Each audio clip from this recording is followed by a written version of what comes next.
Welcome everyone to meeting number 29 of the House of Commons Standing Committee on Health.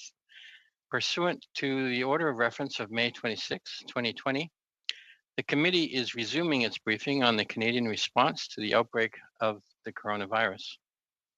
To ensure an orderly meeting, I would like to outline a few rules to follow. Interpretation in this video conference will work very much like in a regular committee meeting. You have the choice at the bottom of your screen of either Floor, English, or French.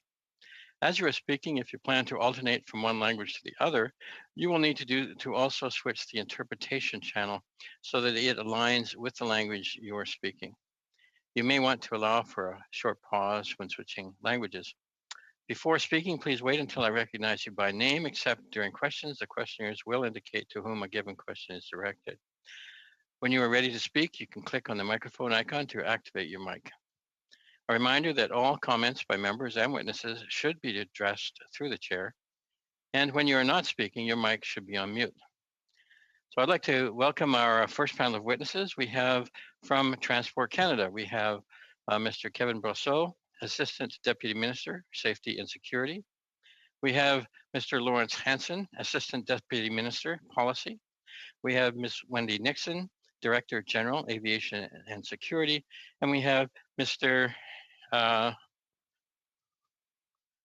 Nicholas Robinson, Director General, for Aviation Security. Anyway, we have Mr. Nixon or Mr. Robinson as well, and I apologize, I didn't write down his full title. So we will start our rounds of questioning at this point. We will do 2 rounds of questions. We will start. We will go now to statements from the panel. So Transport Canada, you have 10-minute statements. Please go ahead, if you will. Thank you, Mr. Chair.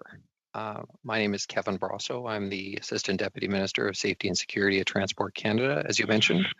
Just to confirm, Nicholas Robinson is the DG, or Director General of Civil Aviation at Transport Canada. Thank you to the committee for inviting us here today. I'd like to begin by recognizing that the COVID-19 pandemic has created an unprecedented global crisis that is significantly impacting all aspects of the Canadian transportation industry, travelers, shippers, and our economy. During these times, Transport Canada's highest priority is the safety and security of Canadians and the transportation system. This means protecting passengers and crew health and safety, as well as ensuring the continued flow of food and supplies that Canadians need to remain healthy. That's why, since the earliest stages of the pandemic, Transport Canada has worked hard to introduce a range of layered measures, guidance, and requirements to ensure transportation operations remain safe for workers and for passengers. The department's work is informed by the latest science and data, as well as the guidance of public health officials and agencies. The Minister of Transport has also exercised his authority to enact measures under certain and several pieces of legislation, including the Marine Act, the Canada Marine Act, the Aeronautics Act, and the Canada Shipping Act in the face of this extraordinary situation. I would like to outline some of the actions taken to date. The close confines of cruise ships were identified early on as a high risk for spread of the disease. On March 13th, the Minister announced that the Government of Canada intended to postpone the start of the cruise ship season until at least the end of October. In addition, he also prohibited all Canadian Arctic stops for the entire season. Even as the government restricted non-essential travel, we worked to help keep the air and marine sectors moving safely and to ensure the supply chains were not disrupted. That is why the government announced on March 16th and 17th general extensions for some marine personnel certificates and aviation medical certificates. On March 17th, the Minister also issued an interim order requiring Canadian air operators to conduct a health check of all air passengers traveling to Canada from international locations. Operators must now deny boarding to any traveler with COVID-19 symptoms, regardless of citizenship. That same day, The minister waived the requirement for ferry operators to make passengers leave their vehicles while on board during the crisis. In the interest of promoting physical distancing, passengers are now allowed to remain in their cars as long as operators put extra safety precautions in place. Since March 18th, all international flights have been directed to only 4 Canadian airports: Montreal, Toronto, Calgary, and Vancouver, to consolidate available resources for checking international passengers. On March 19th, the minister issued an exemption for marine crews entering Canada, deeming them essential. This exemption ensures that food, medicine, and other essential products continue to arrive safely to our ports.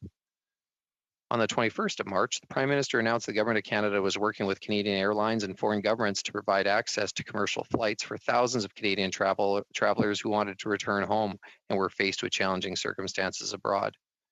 We also worked with Canadian Airlines to ensure that stranded Canadians were offered a reasonable commercial price for return tickets home.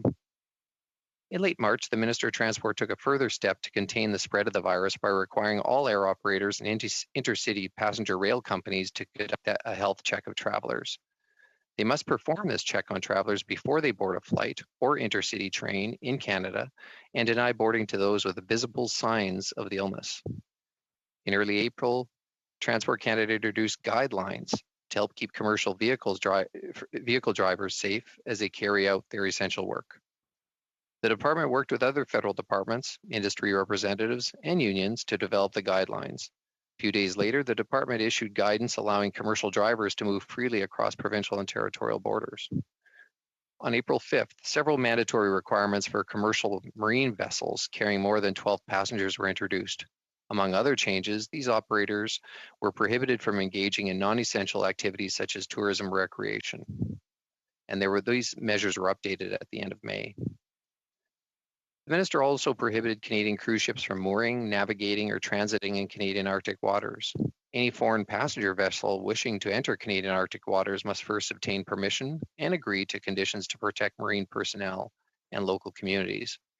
Under these changes, ferries and other essential passenger vessels can continue to operate, but at half their maximum capacity, or introduce other practices that align with Public Health Agency of Canada guidelines to reduce the risk of spreading COVID-19. This could include keeping people in their vehicle when feasible, or enhance cleaning and hygiene measures. In addition, to better protect employees and passengers, Transport Canada issued guidelines to ferry operators similar to those for air and intercity rail passengers.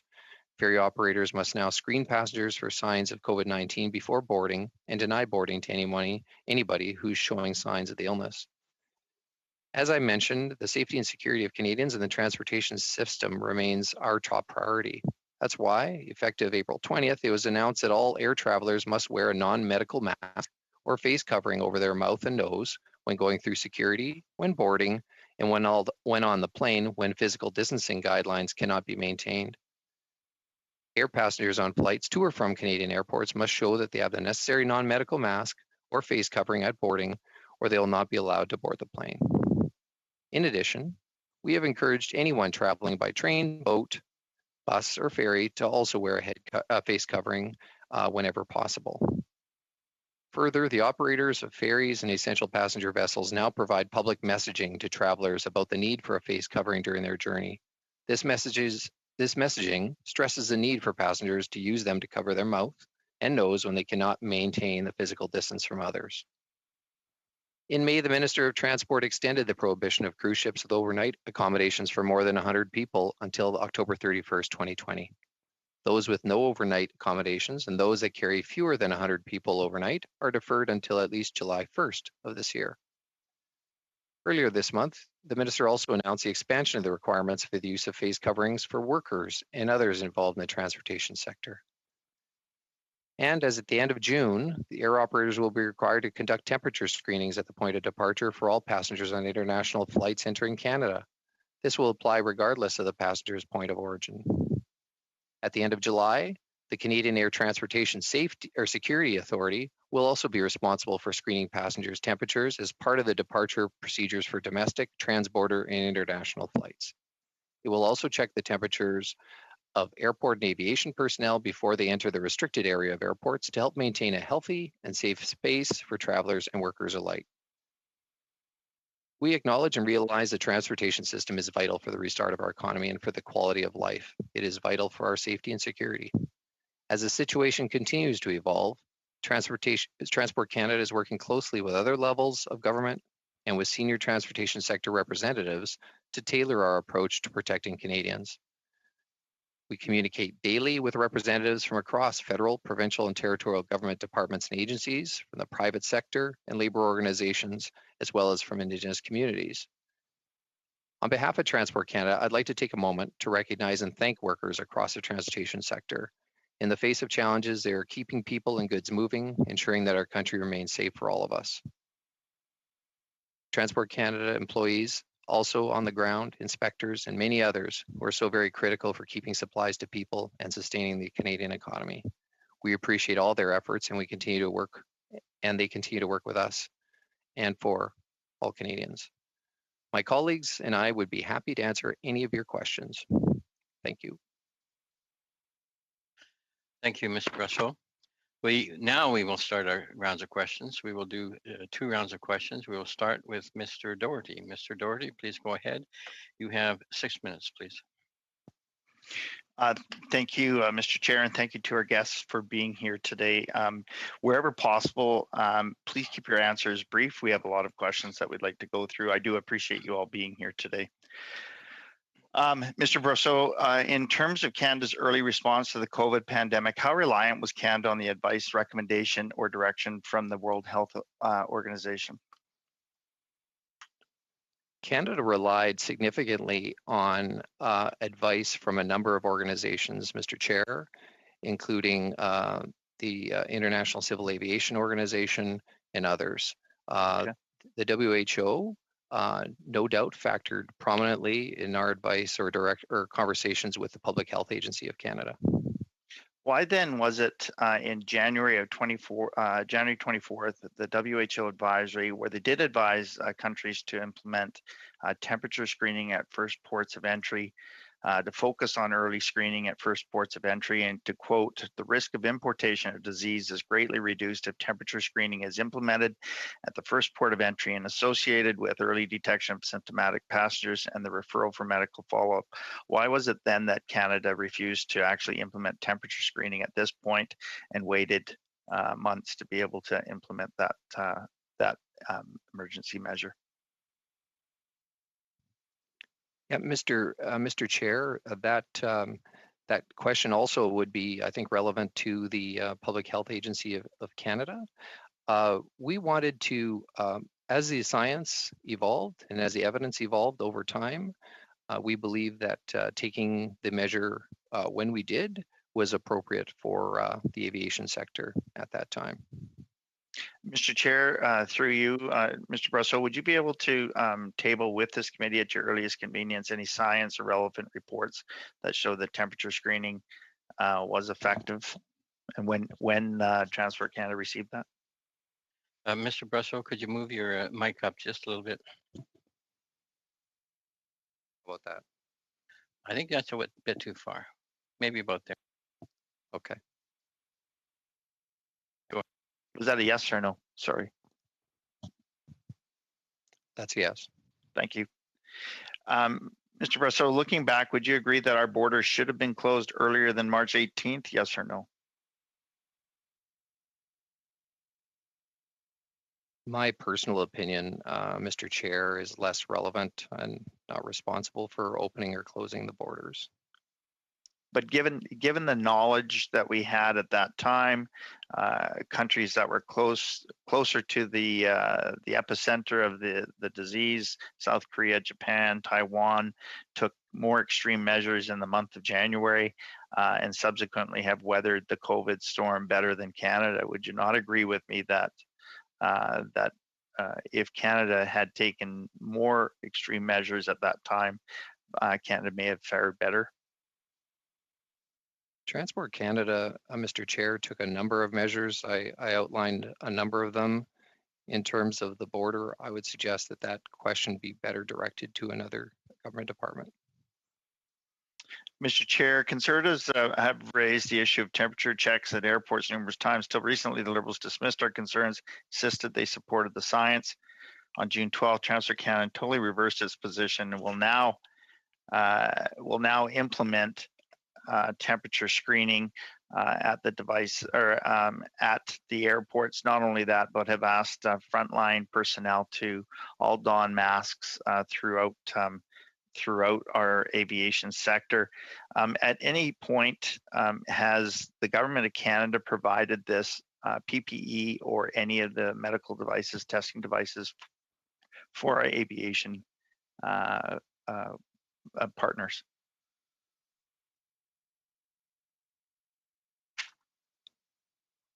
Mr. Chair, personal protective equipment has been provided across various sectors when in fact companies have requested them.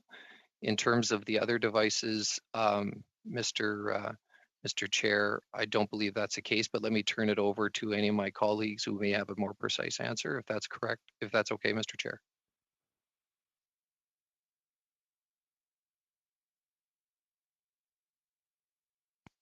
Certainly, go ahead. Last week, the minister appeared at Transport Committee, and our colleague asked the question, Mr. Minister, am I more or less likely to acquire coronavirus at Pearson Airport or Union Station, in your opinion? The minister then went on to say, in his opinion, the whole process of flying, from arriving at the airport to going through the airport, checking in, boarding your flight, then picking up their bags, that whole process of flying was greater risk to the public than traveling through Union Station. Mr. Brasso, is that this? Does the department share the minister's opinion on that? Mr. Chair, I don't have the minister's direct quote, but let me say that it's important to note that the aviation industry is already heavily regulated in Canada to ensure the strongest safety measures to protect traveling Canadians. So we've put in additional measures that many I've identified, including pre-boarding health checks and visual inspections of passengers for symptoms. The industry has also taken significant action as well.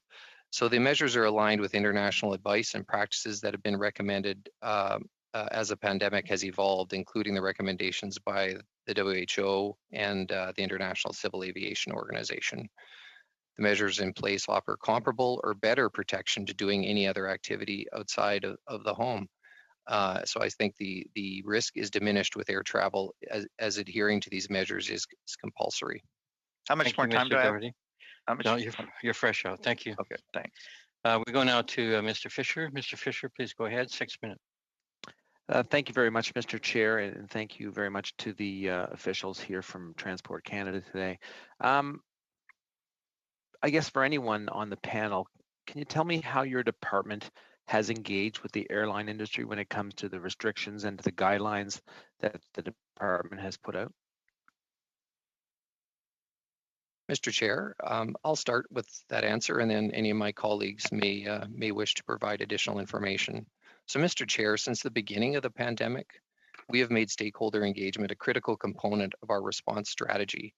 Along with the minister, Transport Canada officials have made this a #1 priority to ensure we are hearing directly from those in the industry and those that are most impacted by this pandemic. In doing so, we have created a robust engagement strategy that is connected with all parts of the industry. I'll speak to a few of those just for a second. We have created a forum of senior officials from major airlines and major airports to discuss the most pressing concerns related to the restart of the industry. We have co-chaired an Air Consultative Committee, which includes members from the federal government, major industry associations, including the National Airlines Council of Canada, the Air Transportation Association of Canada, Northern Air Transportation Association, and a variety of operators. And by operators, I mean airlines and airports. This group has been examining various aspects of the aviation industry that we need to make changes to or improve in order to ensure that the restart of the industry is done as safely as possible. We have used our existing regulatory forums like the Canadian Aviation Regulatory Advisory Council, or CARAC, to distribute almost daily messages on the actions that Transport Canada has taken to support the industry. This is a council which has an open membership, including many industry associations, a variety of operators, and unions representing aviation workers. We have also established several special COVID consultative mechanisms that have been stood up to engage industry in response to COVID-19, which covers a full range of operators, airlines, both domestic and foreign, and airports, and unions representing aviation workers, for example, flight attendants, pilots, and CATSA screeners. All of these engagements with the industry partners take place on a weekly basis right now, but we're meeting more frequently at the beginning of this crisis. They have been instrumental in the development of a dozen or so measures that we have put in place in the air sector to ensure it can operate safely. The Minister and Transport Canada is also continuing extensive bilateral engagement on an ongoing basis with key aviation partners in all the regions within Canada. Mr. Chair, this work has been essential in order to share the actions that have been taken to assist the industry, as well as hear directly from stakeholders on the ongoing and emerging challenges of the pandemic.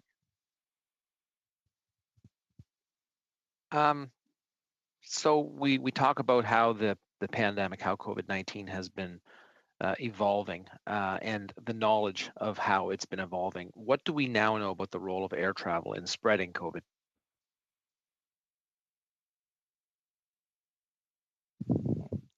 Mr. Chair, we know that aviation networks can play a role in the global importation of emerging infectious diseases. For the ongoing COVID-19 epidemic, 24 countries had officially reported cases by the first week of February 2019. All of the first cases in these countries had travel history. With this information, Transport Canada has worked with the aviation industry to implement one of the strongest public health and safety responses to COVID-19 in the global aviation industry. It's important to note, Mr. Chair, that this is an industry that is already heavily regulated in Canada to ensure the strongest safety measures to protect traveling Canadians. And as I mentioned, we've put additional measures in place, including pre-boarding health checks, visual inspection. We are the first country to make mandatory face coverings through regulation in the aviation industry. We are also implementing temperature screening for outbound and inbound passengers in Canada. Mr. Chair, we continue to work with the industry to implement additional measures to reduce the risk of the Canadian aviation industry from becoming a vector for the virus. When you talk about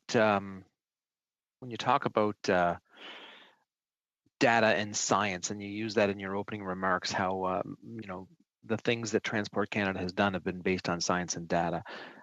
We hear an awful lot of people talk about, well, this country did this or this state did this. How much of your response is based on what other countries may or may not do?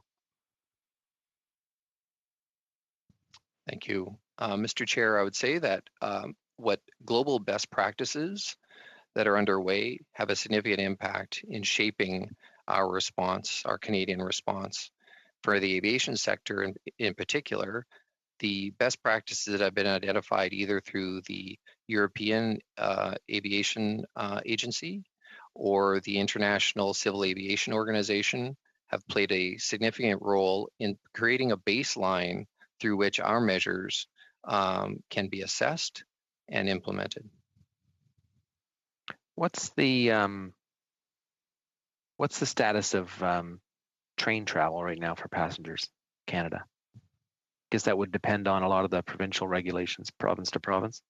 Intercity, Mr. Chair, intercity rail passenger traffic or passengers are governed by Transport Canada, and in fact, for the most part, they have.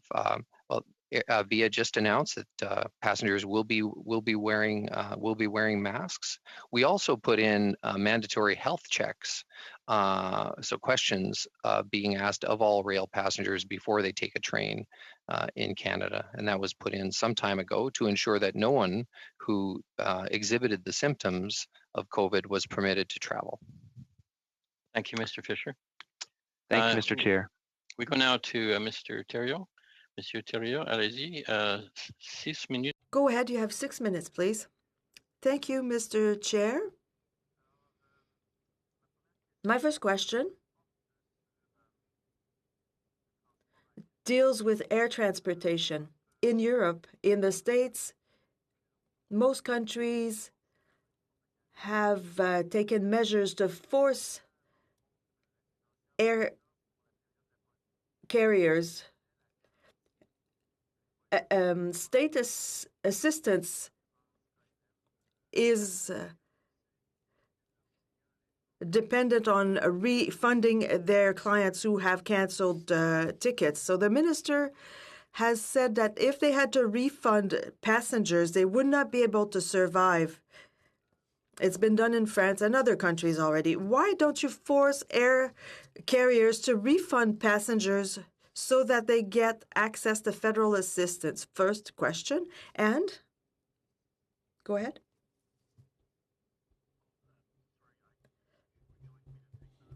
Question, Chair, or should I wait till the second part? Please go ahead. So with regard to the voucher policies in the United States and in Europe, both the United States Department of Transportation and the European Commission had indicated that that airlines would be absolutely required to provide refunds. I will say that our understanding is, to date at least, is that has not been fully enforced in the United States. And although the European Commission did take the position they took, a number of key European Union members are not requiring, at least at this point, their carriers to actually provide refunds. Yes, well, do you believe that indeed it could create an economic problem for the airlines like Air Canada and Air Transat, as we know that Air Canada was keeping $2.6 billion for pre-purchased tickets and $8.9 million in deposits and deferred revenues for Air Transit? Why not require a refund to passengers before getting access to any financial help from the federal government? Chair, I will note that our sense of the economic situation of the airlines is that it could be significantly problematic for them to provide refunds at this time. It's, I think, important to note that they have really not really been obtaining any revenues for some period of time now, and obviously the immediate forward picture does not also look particularly great for airlines to repay to increase revenues. So to suddenly require paying out the refunds all at once, which would be in the billions of dollars, could have very significant economic consequences for airlines. It would obviously vary among the airlines, and given the amount of outstanding vouchers that they do have, but we do believe the economic consequences could be serious indeed.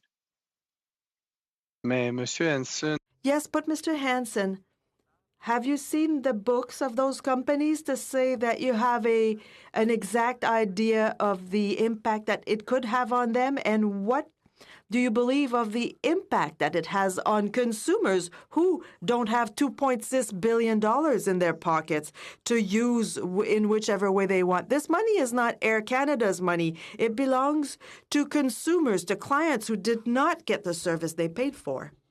Do you agree? I think I would be clear from the outset that I absolutely understand, and I in no way mean to diminish the materiality of this for individual Canadians who have booked travel that they cannot use right now or be refunded for. I would say in terms of airlines and their economic impacts, obviously the airlines themselves have been, up to a certain point, clear about the economic impact on their companies, and you can see it by the cutbacks that have happened and so forth. Beyond, I obviously wouldn't be in a position to speak to anything that is commercial confidential information from the airlines. I think it's lastly just probably worth noting that under existing legislative authorities, were it even desirous to do so, it is not something that the government could just go in and legally demand that refunds be provided based on existing authorities. The existing airline tariffs never contemplated an event of this kind. Our air regulations, our passenger regulations are premised on the idea of airlines being responsible for helping people to complete their journey, which isn't possible right now, obviously. So the refund provisions were ultimately dependent on the individual tariffs. Yes, but Mr. Hansen, did you demand from these airlines, these air carriers, to see their financial data, to think about the thing, to consider the problem as it is in reality, or did you take as granted what they were telling you? Would you be open to seeing their accounting books to send them to the Auditor General so that we can make sure? Can't speak to being able to legally require private companies to provide their books. I would Mais quand on say donne une aide, quand on Well, when you're providing financial assistance, the state should be able to demand things in return. How come we are not demanding anything and that we're taking for granted that $2.6 billion that are kept from consumers who, for some, only travel once in their lifetime, and we're telling them within the next year or two, maybe you'll have another trip, but we don't know how long the pandemic will last for those travelers. So why not give them a refund? This money does not belong to the air carriers. It belongs to the consumer, not the carrier. Chair, I think it's one thing to note is to date, actually, no the assistance that the member speaks of.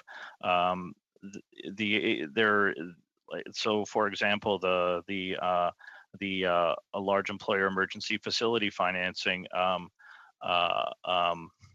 There is an application process for that. That process is conducted obviously on commercial confidential bases. There is at present no requirement that airlines undertake a specific activity related to refunds in order to be eligible for that facility. Merci, Monsieur Terry. Thank you. Go ahead, Mr. Davies. 6 minutes, please. Thank you, Mr. Chair, and thank you to the witnesses for being here. Given that COVID-19 cases are spiking right now, they're growing by 5% or more in 27 states across the United States, including Arizona, California, Texas, and Florida. Why isn't the federal government collecting data on COVID-19 in the trucking industry?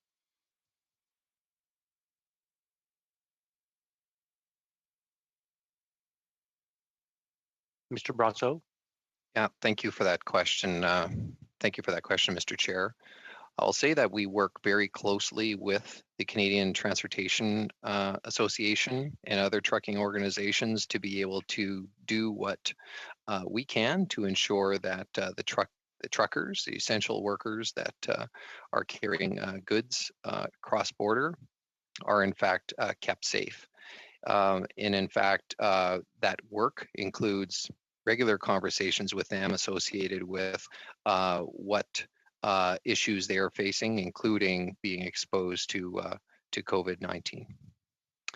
Well, I understand that sounds like you're doing it on an anecdotal basis. Would you not agree with me that given that our long-haul truck drivers are who are crossing the United States, which has the largest number of COVID-19 cases in the world, and it's growing, that it might not be a good idea for our border officials to be gathering data in a systematic way on where these truckers are going and who they're being exposed to, and perhaps with some sort of organized testing program? Would that not be a logical program for Transport Canada to put in place?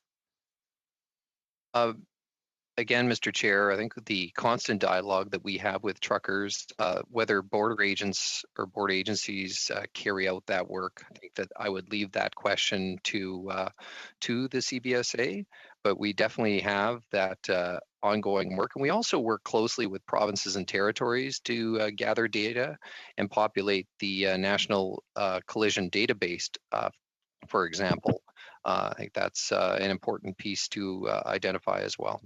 Fair enough. Moving to the airline industry, how many individuals with confirmed cases of COVID-19 have been identified as having traveled on Canadian flights to date? For the answer to that question, I'm going to turn to one of my colleagues, Mr. Chair, if that's okay, Mr. Robinson or Ms. Nixon, who may know the answer to that question. Certainly, go ahead.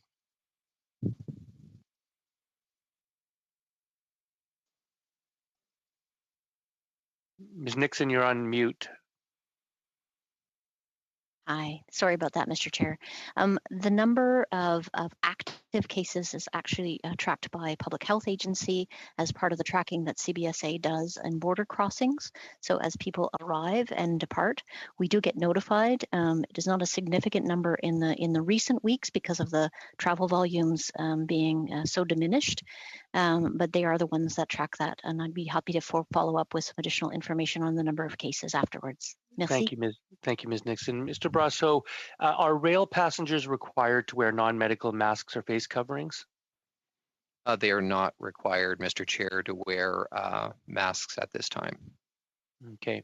I will note, Mr. Chair, just for additional context, that masks are requested to be worn, or the measures that we took where physical distancing is simply not possible or not practical. In the rail sector, in the passenger rail sector, and really that's via, for all intents and purposes, the volumes have been at such that physical distancing has been largely possible. Fair enough. So turning to physical distancing, according to a June 16th, 2020 article on CTV News, a passenger on a recent Flair airline flight from Calgary to Vancouver photographed a completely packed aircraft with nearly all of the middle seats in the image occupied in the 3-seat rows.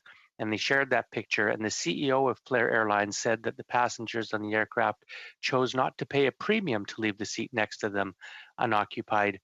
Transport Canada then issued a statement that said that you encourage air operators to keep an additional space between passengers when seats are available, when safe to do so. And you recommended air operators develop a guidance for spacing passengers aboard aircraft.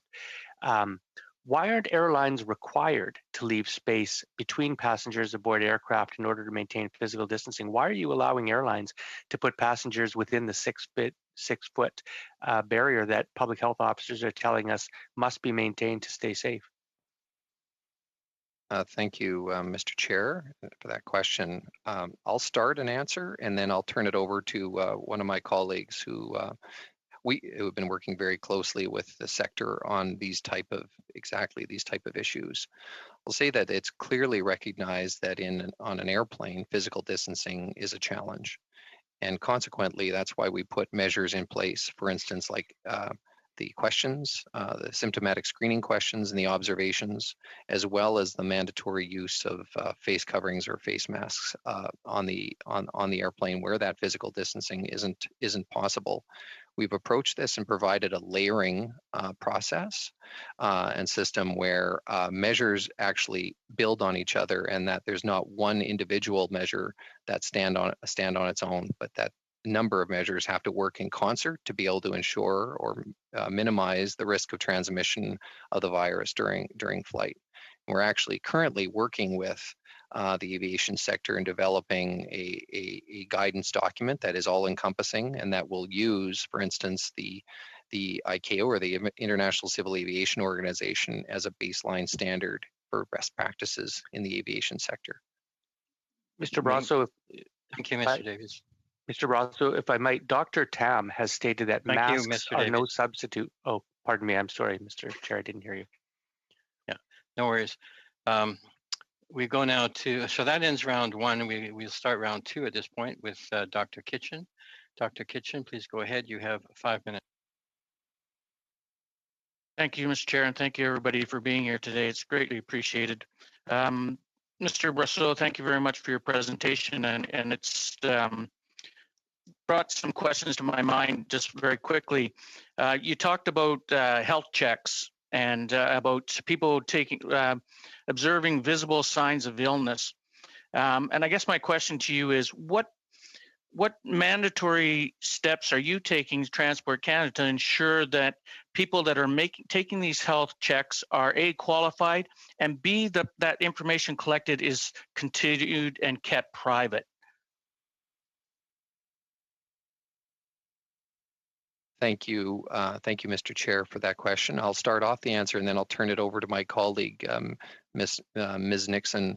Very important that the health checks be actually overseen with Transport Canada's oversight process, as well as privacy of individual passengers. Crucial that we're maintaining not only the safety of the entire flying public, but that the privacy of individual passengers are also maintained. But let me turn it over to my colleague, Ms. Nixon, who will be able to provide additional granularity to that question.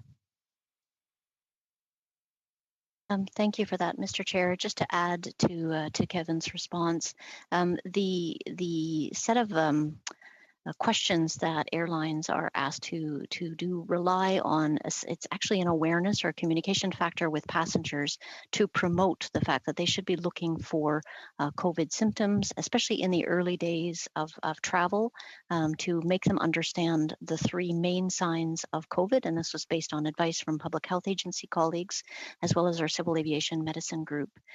Those signs were promoted. We do oversight of those international carriers as well as domestic carriers to ensure that they are keeping that information private. As we move forward with additional measures, including temperature checks, we are verifying that privacy analysis is done and in place, as well as gender-based analysis to ensure that any of the measures that we take Thank you very much. Appreciate that. That leads me to my next question then, which is the minister stated last week that with respect to the announcement that passengers' temperatures need to be checked for all flights, HESA, Canadian Air Transport Security Authority, will be purchasing the temperature scanners and temperature guns. Was this decision made based upon advice from Dr. Tam and PHAC? This advice was taken in concert with our engagement with International Civil Aviation Organization and a number of agencies around the world, including what we had seen from our advice here internally to civil aviation medicine. We work closely with the Public Health Agency of Canada as well. What was the total cost of that purchase? Mr. Chair, the items, the temperature thermal screeners have, and I'll turn to my colleagues, but I don't believe have been purchased yet. In fact, the purchase price will depend on the actual device being purchased, but they have not been purchased yet. So if they've not been purchased, when I flew from Regina to Ottawa 2-3 weeks ago, that device that was being used was by the airline? I don't know for certain, Mr. Chair, but it could very well have been used by the airline at that time. Okay, so the question then is, now that we're talking about thermal scanners, can you tell me the science that suggests that the scanner actually has a high efficiency rate? Because what is basically being said, the Canada's Chief Public Health Officer, Dr. Tam, stated a month ago that doing temperature checks on travelers is not effective at all. Yet the Department of Transport has now announced that you are using those temperature checks. So what evidence can you tell me that it shows that it's effective? Thank you for your question. And I'll say that we believe that temperature screening is one of a myriad of different measures that can be used and implemented in the aviation sector to ensure we're doing all we can to prevent. But it does have multiple false positives and false negatives.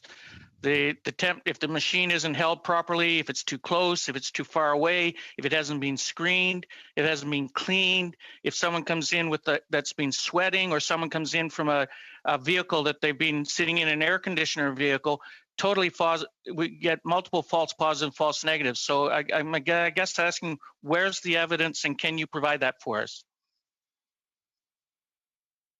Mr. Chair, I believe it was Mr. Doherty that asked for that information previously, and we undertook to provide that. And I'm happy to do that. Again, I must stress that we see the temperature screen and the proper standard operating procedures for its use as being one measure amongst many in a multi-layered approach in the aviation sector to prevent ill people from getting on an aircraft or being in an airport. Thank you, Dr. Kitchen. We go now to Dr. Jaczek. Dr. Jaczek, please go ahead, 5 minutes. Well, thank you very much to our witnesses for Transport Canada. And certainly you've outlined clearly the chronology of the measures that you've been taking over time and projecting what you're going to be doing. And obviously, as the situation with COVID-19 has evolved, you've obviously been monitoring very closely and following along, considering what is best in terms of safety. But my first question is for Mr. Brosseau. In response to Monsieur Thériault, you were talking a little bit in terms of the assistance that Transport Canada has given to the airline industry, but he implied that you've specifically helped out air carriers. Could you just go through for us exactly what measures you've taken from a financial perspective to keep the airline industry alive? Excuse me, I'll take that question, Chair. So to be clear, Transport Canada itself has not provided any formal financial assistance to Canadian air carriers. The assistance that has come has been within the ambit of larger sort of sector-wide, economy-wide assistance that's been developed, including airlines' access to the emergency wage subsidy, their ability to seek liquidity assistance from the BCAP program, as well as the large employers emergency financing facility. So Transport itself has not provided any direct financial assistance to airlines during the crisis. Thank you for clarifying that. And now I'd like to turn to the health checks and the temperature screening that are measures that have been undertaken. First of all, in terms of those health checks, what were the results of those health checks? How many passengers were prohibited from boarding an airline? I presume that Transport Canada is keeping an eye on the results of those health checks. Let's just concentrate on those for now. Perhaps it's Ms. Nixon that might be able to respond. Yes, thank you for that, Mr. Chair. In fact, there's no reporting requirement built into the interim order with respect to the health checks, but we have asked air carriers for their numbers in terms of the number of people that were turned away just based on the questions alone. It's a very small number, but in fact, some people, a handful of people, were turned away from flights based on the answers they provided.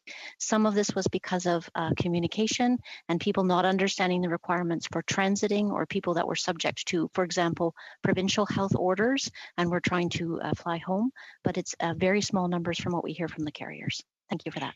And are you aware if the carriers are providing those particular clients of public health recommendations, who to report to, who potentially to get tested by? Is there a follow through with these individuals? Yes, so we have provided to air operators a significant amount of guidance material, including contact information for provincial health authorities and direction on what to give passengers when they arrive, and answer those questions in a way that would seem that they would have COVID symptoms, or if they're visually observed, or if there are other signs for denial of boarding. They're given information on how to treat that passenger. Transportation from the airport is one of those examples, and that's included in our guidance material to air operators. Thank you. Thank you. And perhaps I could just follow up in the direction Mr. Davies was going in terms of physical distancing. In theory, it would be quite possible, in fact, to distance passengers on flights 6 feet apart. But clearly there's an economic interest at stake here too. So could you sort of explain to us, maybe Mr. Brosseau, the reasoning with consultation with, presumably with PHAC, how you are not at this point in any way enforcing a physical distance between passengers during the flight? Thank you. Thank you for that question, Mr. Chair. I would say that a couple things. One is, as I've mentioned before, the work that we've done in trying to create a multi-layered system. What we've relied on in terms of advice from other aviation authorities as well. And third is that our advice and direction and guidance will continue and is continuing to evolve. So I can't foreclose that as volumes go up, as people start flying again, that may not be a measure that we take. Right now, we believe that guidance works for the most part very well in terms of the broad array of measures that we've taken, and we'll continue to assess that as we need to. And again, I think that on some aircraft, it's simply for instance, those planes that travel to our remote and indigenous communities, it's simply not possible for those aircraft to have physical distancing processes or standards in place. Thank you. Thank you, Dr. Jaczek. We go now to Ms. Jansen. Ms. Jansen, please go ahead. You have 5 minutes. Yes, thank you. I'd like to maybe ask my questions to Mr. Brosseau. If you don't mind, I would like to begin first by sharing excerpts from an email I received from a constituent who works at Vancouver Airport. And this email I received back on January 29. Now, due to the fact that this particular constituent was concerned that sharing this info with me could put their job at risk, they asked me to keep them anonymous. So again, remember, January 29. MP Jansen, I'm hoping you can urge the government to have more serious approach by raising the threat level assessment of coronavirus. I'm a screening officer at YVR. Most of the employees in YVR strongly feel we are not prepared to fight or prevent the spread of the virus. Since Health Canada determines the threat is low, there are no face masks provided to the employees. The official language is not recommended but respected towards staff's personal choice to wear the mask. We were only told to wash our hands more than 20 seconds, but a lot of passengers and some employees don't wash their hands, or the soap runs out during peak hours in some of the popular washrooms. Health Canada ensures the public that a healthy person will be safe from the virus by washing their hands and staying at least 2 meters away from others. Currently, that's impossible. Our searches do not allow officers to keep 2 meters distance when conducting searches, nor do we have space at checkpoints. I know for a fact a lot of movement flow from YVR staff and inbound and outbound travelers are mixed together and in certain areas. While China's gone so far to lock down cities in other countries like Britain, they've stopped flights to and from Beijing. It worries me and other YVR staff to see Canadian government is taking such an optimistic approach for something so contagious and dangerous. We're concerned, and even if we want to help ourselves by wearing our own masks, they're sold out, and I've even gotten teased on my own choice of using my own mask by upper management. Again, so that's the end of the email.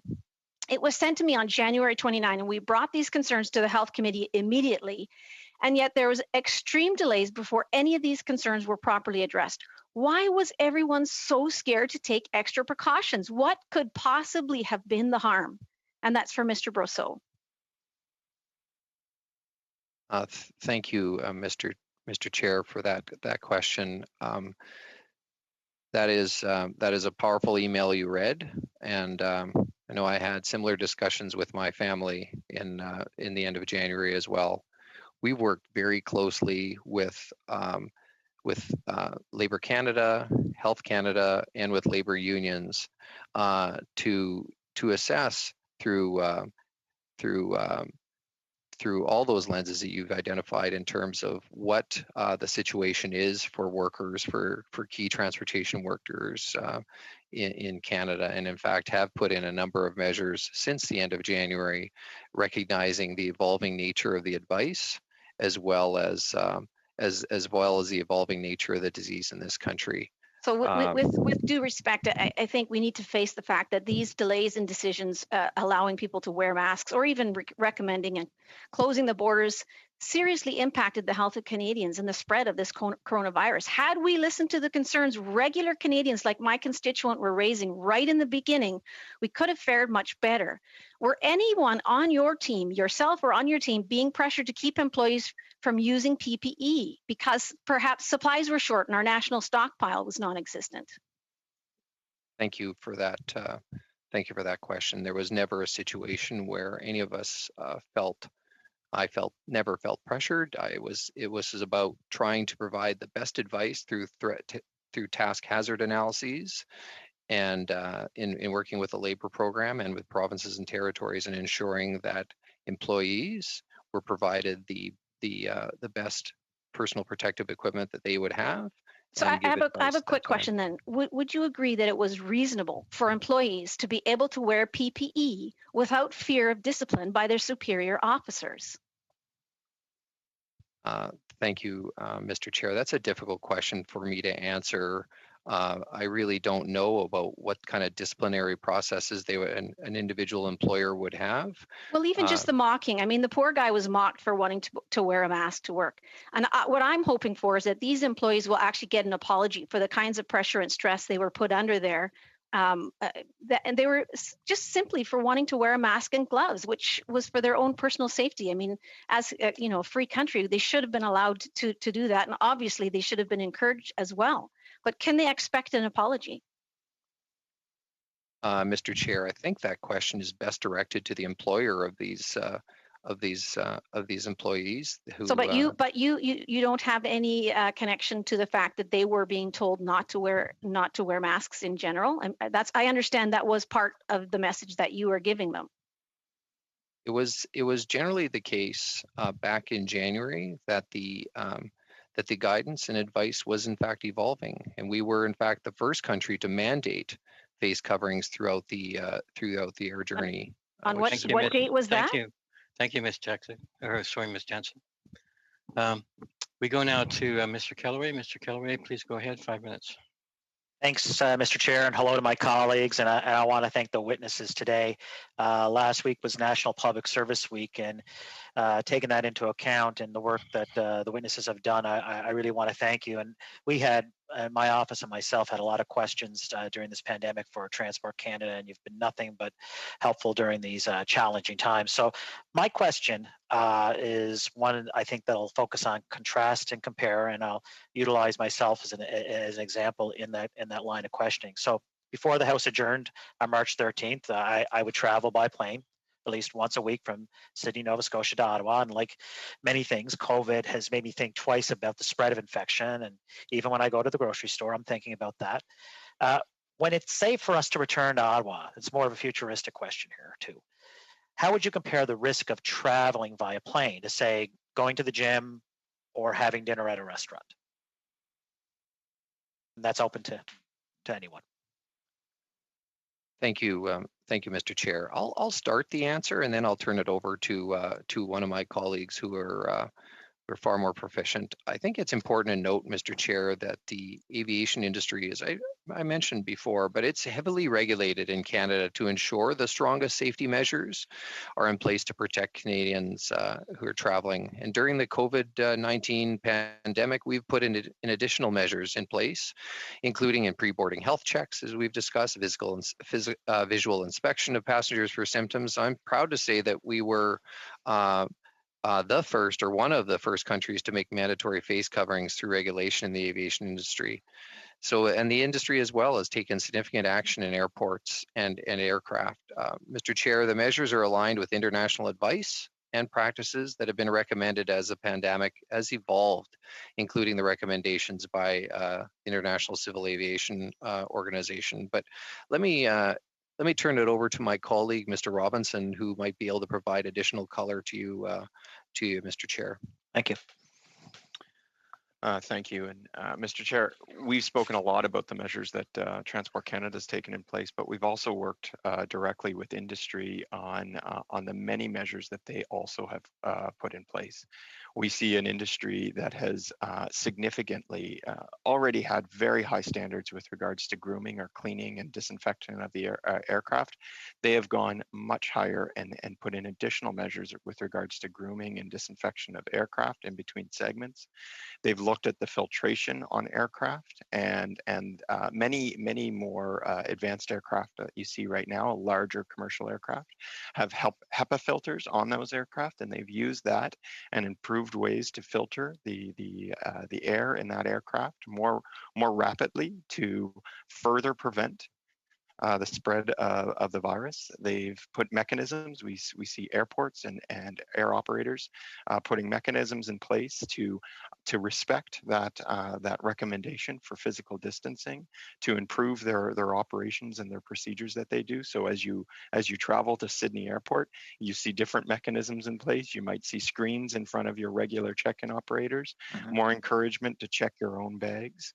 The industry has gone well above any regulations we also have put in place, and we now have an industry that is much healthier than your regular activities that you would do day in and day out, where those measures aren't mandatory. You don't see mandatory face coverings in a lot of the businesses that you're moving into, but in the air industry you do.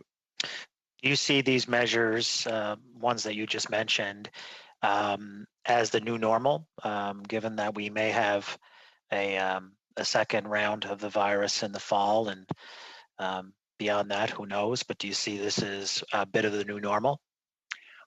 I would say we're constantly monitoring all the measures that we have in place, and a lot of the regulatory measures, the health check measures, the face covering and temperature screening, we've embedded into what's called an interim order that expires every 14 days. That's why you see us renewing it. It also allows us a rollback mechanism. There's no way where we can predict how long these measures will be in place. They'll be in place as long as they're required, but we also don't want an industry that has particular measures in place when the risk is no longer there, that we put a burden on an industry to not solve a problem. Right now we have a goal that we want to reduce all risks with regards to the air industry becoming a vector for the virus, and that's what we're putting in place. And when we evaluate and see that maybe there's a mechanism or a measure that we have in place that's no longer required, we'll have a rollback mechanism to remove that. Thank you. Thank Mr. you, Chair. Mr. Kellery. Thank you very much. Nous allons maintenant à Monsieur Desilets. Mr. Desilets, go ahead. 2 minutes and a half. Thank you, Mr. Chair. I have a question for Mr. Brosseau. Do you believe, briefly, what happened, in your opinion, so that the mayor of Montreal asked her employees to send pamphlets, awareness documents, and ask these employees to explain those measures when they got to the Montreal airport? Is it an improvisation? Is it a problem of communication with your department, or is it taking too much power? Thank you for your question, Mr. Chair. I'm sorry, Mr. Chair. I am not aware of why the mayor of Montreal made those comments. It's very hard for me to give an answer to that question. It's impossible, actually. Yes, she took the initiative, and in Quebec, we all wondered what was her right, but her position was legitimate and relevant, as we saw in time. But another question for Mr. Brosseau. Do you think that verifying the temperature of passengers before they board, is that relevant? Mr. Brosseau? Could you please switch to the French channel? Pardon. La technologie. I'm sorry. It's technologically. You can answer in French or in English. Don't hesitate. I'm a Franco-Albertans. I can give you an answer in French and maybe go into English. I would say, Mr. Chair, that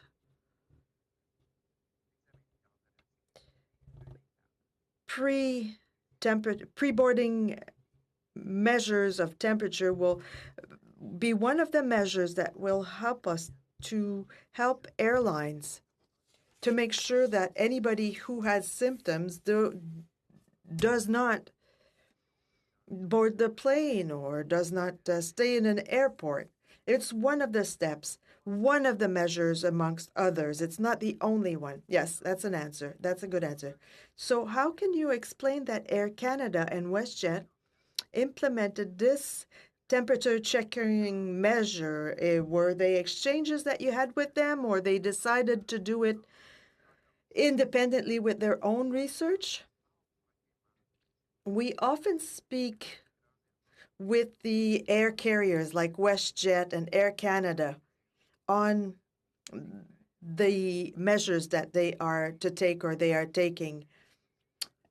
You can also ask them directly, but I would say that it's because of our communications and for reasons that they are seeing what is happening throughout the world with other carriers and other measures that they could or should take to keep the trust of all Canadians. Maybe one last question? No, sorry. Thank you. Mr. Davies, please go ahead. 2.5 minutes. Thank you. Thank you, Mr. Brusso. I want to pick up my questioning on the fact that you are not requiring air carriers or you're allowing them to fill passengers to full capacity. You know, Dr. Teresa Tam has stated categorically that masks are no substitute for physical distancing. She has also never said that physical distancing is required except if it's more profitable not to physically distance. And finally, we're not talking about airlines to remote areas. The example I gave you, Mr. Russo, was a flight from Calgary to Vancouver. So once again, I ask you, why is Transport Canada allowing air carriers to fill airplanes to capacity when all of our public health guidance tells us that we should not be doing that? Thank you, Mr. Chair, for that question. I'll say that the public health advice that we receive is that physical distancing should be maintained whenever possible, and that we've put in place a system of several measures. I'll call it a layered approach, where no one single item is there's no one single point of failure. That's why we have the questions, the physical observations, the face masks, in some cases the configuration of the aircraft, the personal protective equipment worn by flight attendants, etc., and their interactions with passengers, a myriad of different points to be able to minimize the risk of transmission. So not one individual measure, but a number of them.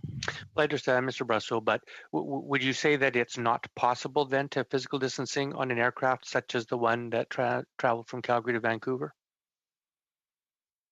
I'm not sure, Mr. Davies or Mr. Chair, as to what airline or air type of aircraft that was, but I can certainly turn to my colleague, Mr. Robinson, who might have a better answer for you. Well, let me just suggest the answer, because the CEO of that airline said that the reason that he didn't have the middle seats empty was because the passengers on the other side didn't pay a premium. So clearly it was possible to physically distance, but the owner of the CEO of the air carrier simply chose not to because it was less profitable to do so. So I'm just curious. I'll just pivot to a different question. Thank you, Mr. Davies. Thank you.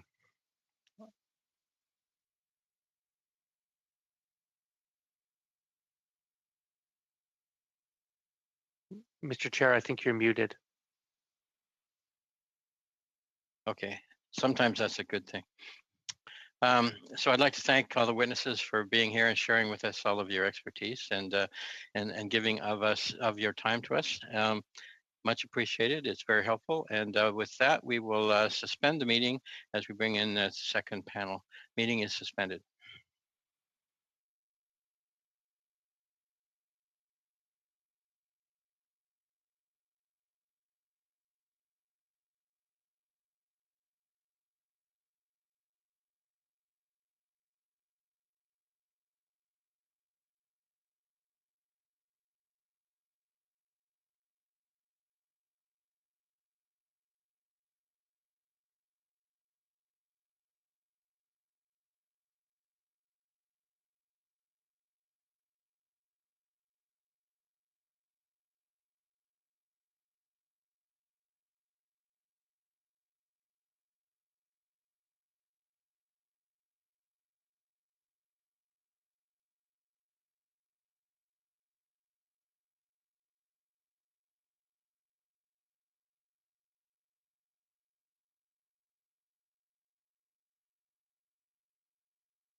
Thank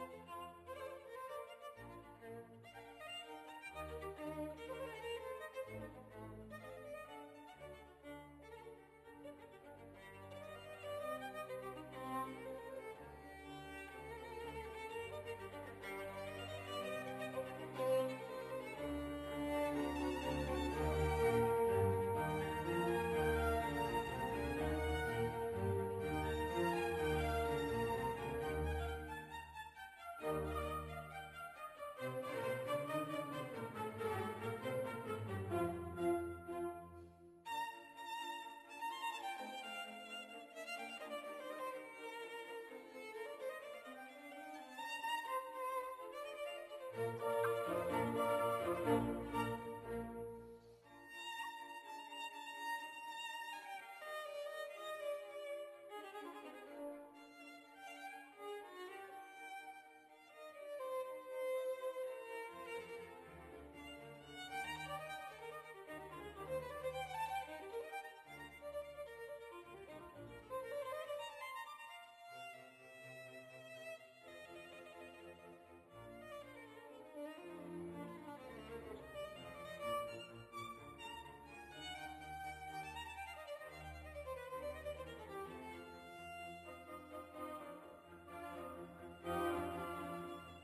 Welcome back, everyone. Welcome to meeting number 29 of the House of Commons Standing Committee on Health. We are working pursuant to the order of reference of May 26, 2020. We are resuming our briefing on the Canadian response to the outbreak of the coronavirus. I would like to make a few comments for the benefit of the new witnesses. Before speaking, please wait until I recognize you by name. Except that if during questioning, the questioners will typically indicate to whom they're addressing their questions. When you are ready to speak, you can click on the microphone icon to activate your mic. A reminder that all comments should be addressed to the chair, except that during questions, the questioners will, sorry, I've already said that. Interpretation in this video conference will work very much like in a regular committee meeting. You have the choice at the bottom of your screen of either floor, English, or French. And as you are speaking, if you plan to alternate from one language to the other, you will need also to switch the interpretation channel so that it aligns with the language you're speaking. And you may want to allow for a short pause when switching languages. And when you're not speaking, your mic should be on mute. So I'd like to welcome now our second panel of witnesses.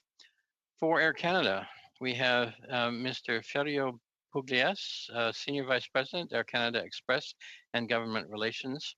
We have Dr. Jim Chung, Chief Medical Officer. With Air Transat, we have Mr. Howard Liebman, Senior Director, Government and Community Affairs.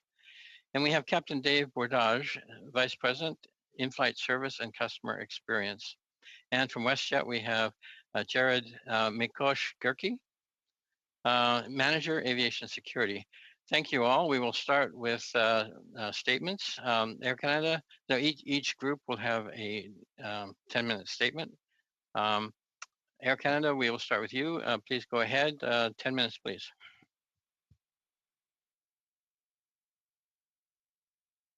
Good afternoon, Chair and members of the Standing Committee. Thanks for allowing us the opportunity to be here this afternoon with you. And given this is a Standing Committee on Health, I do trust everybody is well and safe. My name is Ferrio Pugliese. I am the Senior Vice President of Government Relations and Air Canada Express here at Air Canada. And I'm pleased to join you here to discuss the Canadian response to the COVID-19 pandemic. I'm joined with my colleague, as earlier mentioned, Mr. Dr. Jim Chung, who is Air Canada's Chief Medical Officer.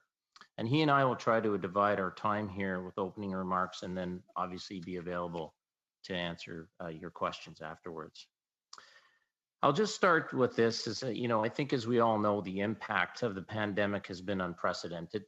Not only has this novel disease negatively affected the health of individuals, cities, countries, it has also ground economies to a halt, undermined trade relationships, closed borders, and reduced passenger travel between countries in a way that many of us never thought possible. And I will say that at this stage, Air Canada has had a front row seat to all of this. As Air Canada followed the disease in China in late 2019 and early 2020, we began to see travel demand between the two countries significantly drop. This forced us to cut back service to China at a significant cost. In fact, we were one of the first North American airlines to do so. We continued monitoring of the World Health Organization's daily reports, and those of our health partner, Blue Dot, made us realize that the situation was more dire than many cared to admit. As cases of COVID-19 began to appear outside of China, and with little information about the nature of the disease, Air Canada's executive team made the decision to cease all operations to China following travel advisory issued by the Government of Canada. This took place on January 29th, 2020, one full day before the WHO, World Health Organization, declared a public health emergency of international concern, and well before the WHO declared a pandemic on March the 11th, 2020. It's important to note that Chinese carriers continued to operate to Canada during this period. Over the course of February, we saw air travel demand drop by even larger numbers, with cancellations of existing bookings increasing in lockstep. Our sector was unique in that we were witnessing and feeling the economic impact ahead of almost any other industry or sector, except for maybe hotels and tour operators, and well before the pandemic declaration.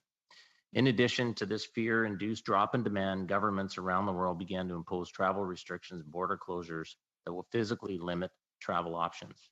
By mid-March, easily one of the busiest air travel periods of the year, our operations were a fraction of what they had been the year prior, and worse, domestic and international advanced bookings were almost zero. Sadly, after 10 years of growth and recognition as one of the best airlines in the world, Air Canada was reduced to 5% of operations year over year, essentially a 95% reduction. As a result, we made the difficult but necessary choice to lay off over 20,000 employees, more than 50% of our workforce, and reduce our global network from 220 destinations to 46. Given that Canadian border restrictions and quarantine policies remain in place, there's little hope of a near-term recovery, although we are taking steps to rebuild our network and continue to lobby to lift these restrictions. Even as our day-to-day operations were being scaled back, we took steps to assist in the national effort to combat the crisis by doing what we would do best, and that is fly people and fly cargo.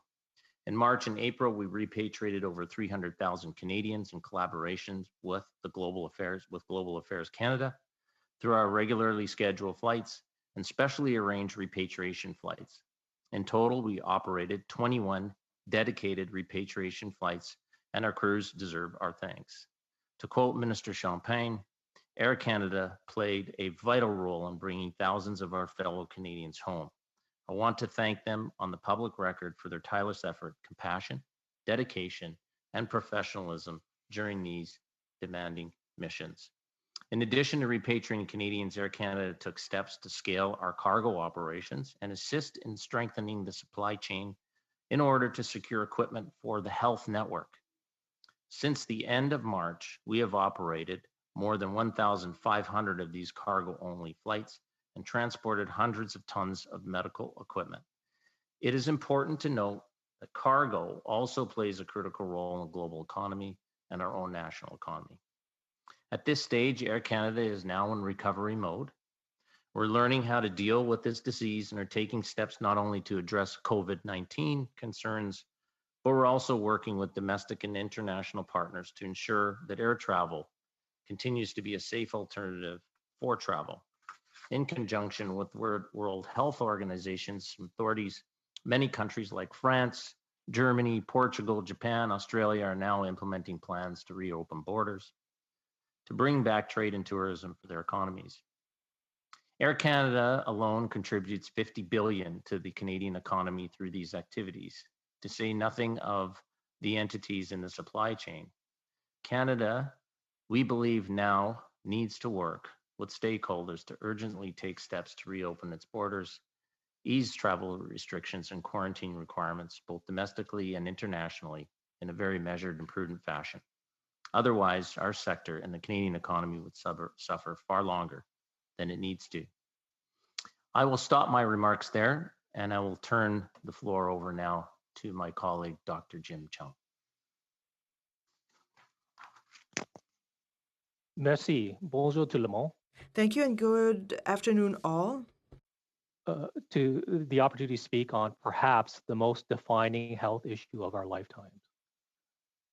As Air Canada's Chief Medical Officer, I oversee all aspects of Air Canada's health policies and have been directly involved with both Air Canada and the International Air Transport Association Medical Advisory Group's response to the COVID-19 pandemic from day one. As stated earlier, Air Canada had an early view into this pandemic and was very concerned with the trajectory of the disease in early January 2020. This insight was partly due to our partnership with Blue Dot. In April 2019, we entered into a partnership with a small Toronto-based artificial intelligence, infectious disease analytics, and surveillance company because we recognize the importance of early disease surveillance and the impact it has on the aviation industry. Blue Dot assists Air Canada in predicting when and what stations will be affected in any given outbreak, allowing us to plan accordingly with early warning. With the benefit of this partnership, and in the absence of a single measure which can achieve high levels of risk reduction, Air Canada took the alternative approach in using a combination of biosafety measures to mitigate the risk of COVID-19 as far as practical at the earlier stages of the pandemic. In addition to limiting travel to COVID-19 hotspots in those early stages, we focused on our frontline crew and customers. Working with our unions and crew were provided with masks, and our check-in, boarding procedures, and onboard service process were redesigned to reduce and minimize interaction with customers in order to replace risk for both groups. As the pandemic continued to spread, and we realized that this was not a short-term problem, we further redesigned our customer experience to enhance our existing health systems, such as our advanced HEPA filters on aircraft that refresh air every several minutes and capture 99.9% of airborne pathogens. In consultation with other medical experts, we introduced the Air Canada Clean Care Plus program, a first of its kind in the industry and certainly in Canada. This program utilizes electrostatic sprayers, provides customers, in addition to staff, with masks, gloves, and hand sanitizer in a kit, scans customers for temperature, a policy that has been recently adopted by the federal government, and further minimizes direct contact between staff and customers during the travel experience. While no one single measure is a sure way to prevent acquiring COVID-19, a multiple use or layers of these measures certainly does reduce the probability that one might be exposed to the virus during travel. As the world continues to adjust to the new normal, air carriers are also adopting new measures to ensure that air travel and its benefits can once again begin to operate safely and throughout the world. While border restrictions might have early on assisted efforts in containing spread, both the WHO and PHAC acknowledge that it is not a guaranteed way to eliminate the risk. Today, with a better understanding of COVID-19, we are able to better manage these risks, and we are seeing countries around the world adopt new measures and reopen their borders. Such emerging technologies, including digital contact tracing that the federal government and Ontario are soon to roll out in the form of an app, digital AI technology capturing contactless vital signs, and expanded and new testing technology. In fact, Air Canada is looking at cutting-edge Canadian technology that can screen customers for COVID-19 at airports that would further reduce the possibility that customers can spread the virus aboard aircraft. The key to using these technologies is partnership with the federal government. The reality is that COVID-19 will continue to circulate in our communities to some degree and won't be fully controlled until a vaccine is developed and rolled out in mass quantities. I sense that there is a false belief that COVID-19 will be eradicated with current measures. It will not. We can only continue to minimize risk in cases in this environment. Our goal should be to reopen the economy whilst putting in place measures to limit the spread and limit outbreaks. We are working to make air travel as safe as it can be in this environment for our customers and staff so that we can welcome Canadians back on our aircraft and help them do business, visit friends and family, and explore the corners of our country and the world. Thank you. Thank you, Dr. Chung. We go now to Air Transat. Air Transat, Mr. Liebman or Captain Bordage, please go ahead. 10 minutes, please. Thank you very much, Mr. Chair and honorable members of the committee. Je m'appelle Howard Liebman. I am Howard Liebman. I am the Director of Community Affairs, Governmental Relations at Air Transat. I am with Captain Dave Bordage, Vice President in Flight Service and Customer Experience, who will be able to help answer your question. Captain Bordage is in charge of our operational answer. La COVID-19. He's responsible for our COVID-19 emergency and recovery efforts. Transat is a leading integrated international tourism company specializing in holiday travel, founded in 1987. It offers vacation packages, hotel stays, and air travel under the Transat and Air Transat brands to some 60 destinations in the Americas and Europe. Transat is firmly committed to sustainable tourism development, as reflected in its multiple corporate responsibility initiatives over the past 12 years, and was the first tour operator to be awarded Travel Life certification in 2018. Based in Montreal, the company has approximately 5,000 employees, of which a high point of 85% were forced to be laid off as a result of the crisis. Air Transat is the second largest operator of international passenger airline services in Canada, with a fleet of 40 large commercial airliners. Our core market and business strategy is based on a point-to-point international flight network, primarily in the leisure travel segment, and has been decimated by the crisis. I respectfully remind the honorable members of this committee that air transport is a vital component of our national transportation infrastructure and a locomotive for the Canadian economy. Aviation-enabled travel and tourism facilitates and supports over 1 million jobs in every region of our country, far more than any other industry in the private sector. This critical part of our national economy has suffered the brunt of the economic harm wrought by the pandemic, and without robust government support and focused strategy for reopening borders, it will suffer irreparable harm. In short, there is no national economic recovery without aviation and tourism actively helping to propel it forward. I would now like to briefly share with you the details of our company's operational response to COVID-19 and the severe financial stress that the pandemic is placing on our business. I will also outline our plans going forward as we prepare for a safe, smart, and measured restart. With the onset of the pandemic in Canada in mid-March and the swift government pronouncement of international travel restrictions on non-essential travel, travel bans, quarantine measures, complemented by provincial orders closing business, Transat moved quickly into a repatriation operation. Air Transat flights operated during the last 2 weeks of March were mainly intended for the repatriation of Transat customers back to Canada or their country of origin.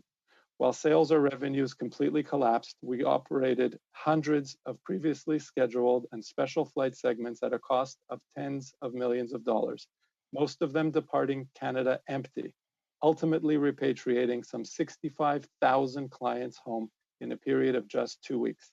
We also partnered with Global Affairs to operate 6 dedicated repatriation charter flights. Additionally, Transat donated supplies of PPE, namely 44,000 masks and 300,000 pairs of gloves to the Quebec government on April 2nd to assist with the urgent supply needs in our communities at the time.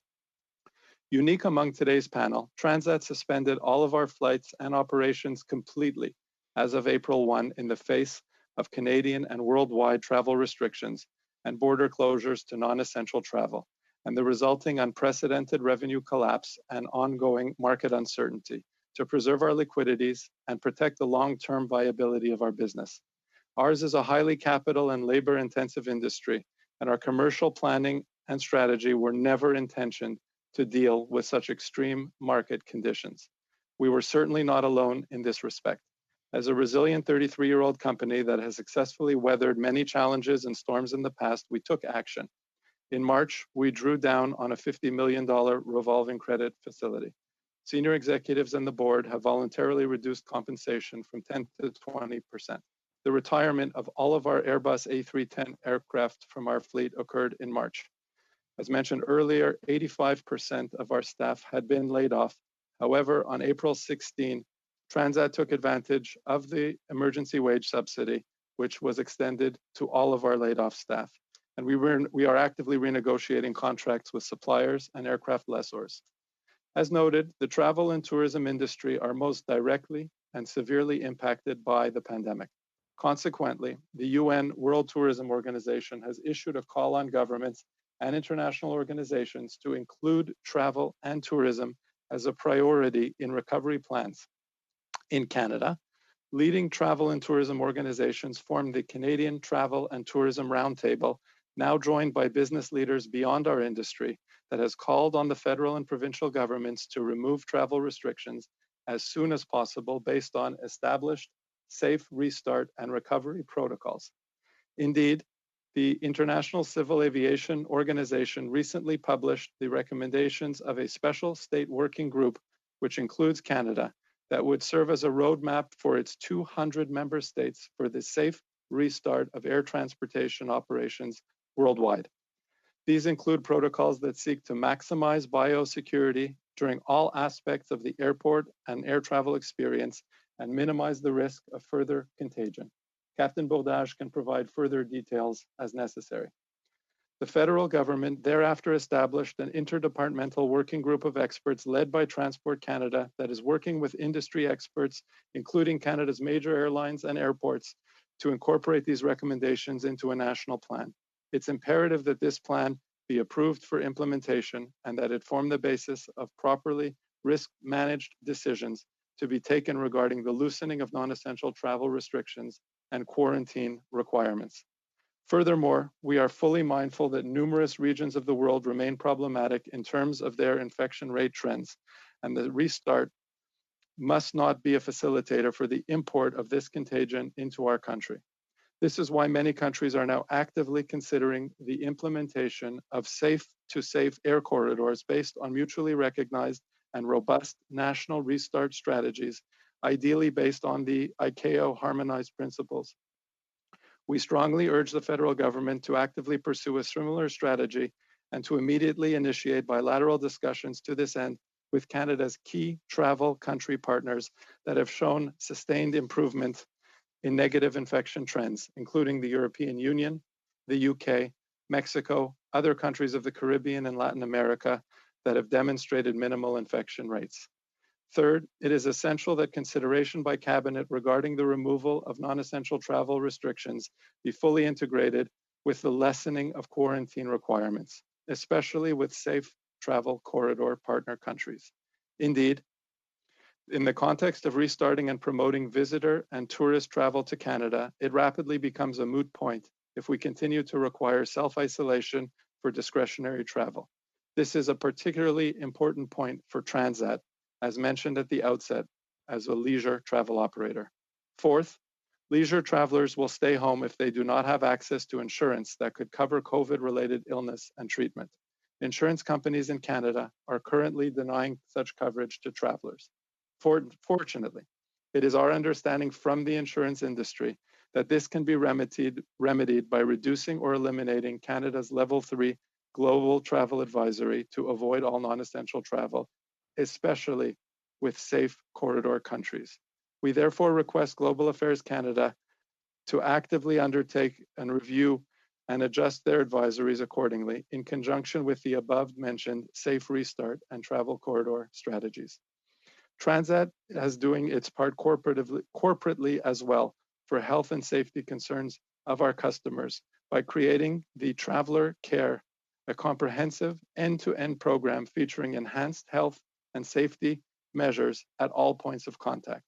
On the basis of the above, we have cautiously proceeded to announce the gradual resumption of a small percentage of the flight and tour operating activities on July 23rd, including service to 18 destinations in Europe and the Caribbean, as well as domestic services between Montreal, Toronto, Vancouver, and Calgary. The success of these operations will be directly dependent on expeditious government action as requested herein, which in turn will allow for even more robust services as we move through the summer and into autumn. Thank you again for inviting me here today, and Captain Bourdage and I look forward to the discussion. Merci. Thank you. Thank you, Mr. Liebman. We will go now to WestJet Airlines. Mr. Mikosh Gurki, please go ahead. 10 minutes, please. Good afternoon, and thank you, Mr. Chair and honorable members of this committee for the invitation to speak with you today.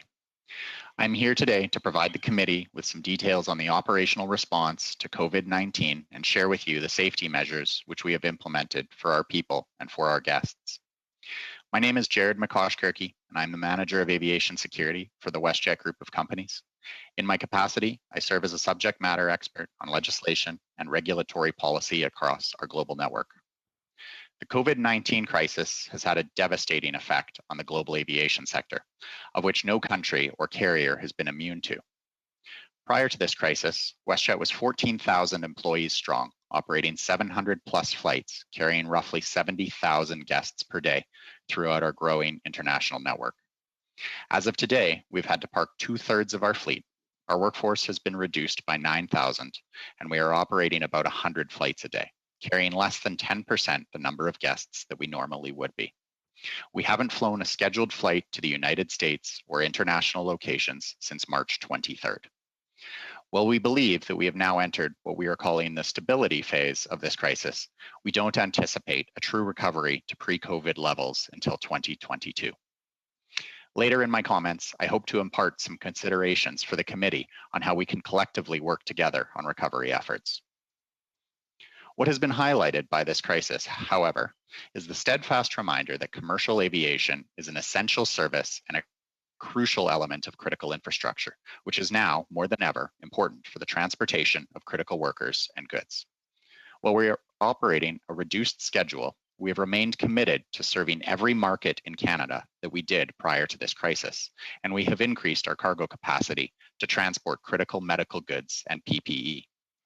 Safety, above all, is paramount to us, and we have been unwavering in our commitment to ensuring the safety of our employees and guests during these challenging times. We have continuously evolved our response throughout this crisis, and right from the outset, we took actions to ensure that our people were protected right across the organization. At our head office here in Calgary, at the beginning of this crisis, we seamlessly moved all our employees who are not operationally critical to working remotely. For those who are needed in our office space, we implemented physically spaced workstations and made available hand sanitizer, disinfecting wipes, gloves, and masks for all employees. We further implemented enhanced, frequent cleaning of all high touch points and fogging of our office spaces. In our operations control center, we have 24/7 cleaners embedded who are continually cleaning high touch areas and providing fresh desks for shift change. For our technical operations team, we provided them all the necessary PPE along with half and full face respirators. We implemented temperature checks for all personnel to be recorded on arrival to work and require that face masks are worn when unable to socially distance during maintenance tasks, and increased sterilization and cleaning of all work areas and touch points. For our airports and in-flight teams, we provided gloves, masks, disposable gowns, safety glasses, face shields, and hand sanitizer. We implemented enhanced surface and lavatory cleaning on board our aircraft and have dedicated a lavatory for crew members where possible. We modified our crew accommodations practices and have assigned crew to in-terminal hotels where possible to prevent the need for transportation. In airports, we worked closely with our airport partners to ensure enhanced cleaning of any common use areas and increased our cleaning frequency of major touchpoint areas of service. To date, we have had 29 employees that have tested positive for COVID-19, and we are thankful that none had serious health complications and the majority has since recovered completely. I want to take this opportunity to provide our thanks and give enormous appreciation to all WestJet frontline workers who have risen to the challenge and continue to provide their exemplary, caring, friendly, and compassionate guest service in the face of this crisis.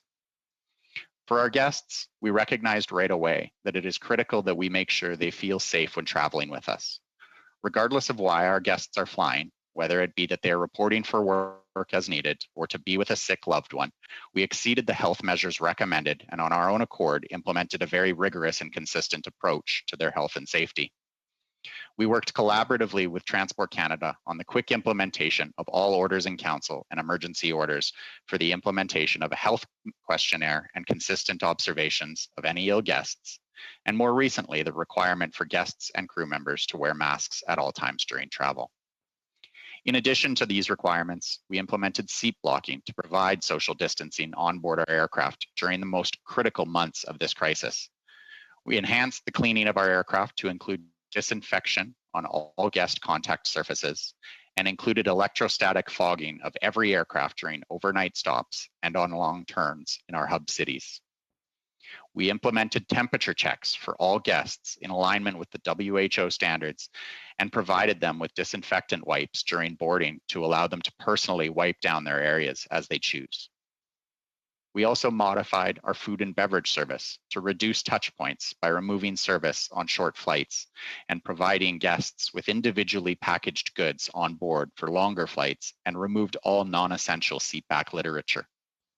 Each of our aircraft is equipped with hospital-grade HEPA filters that captures over 99.99% of all contaminants, including coronaviruses, and the cabin air is fully refreshed every 6 minutes.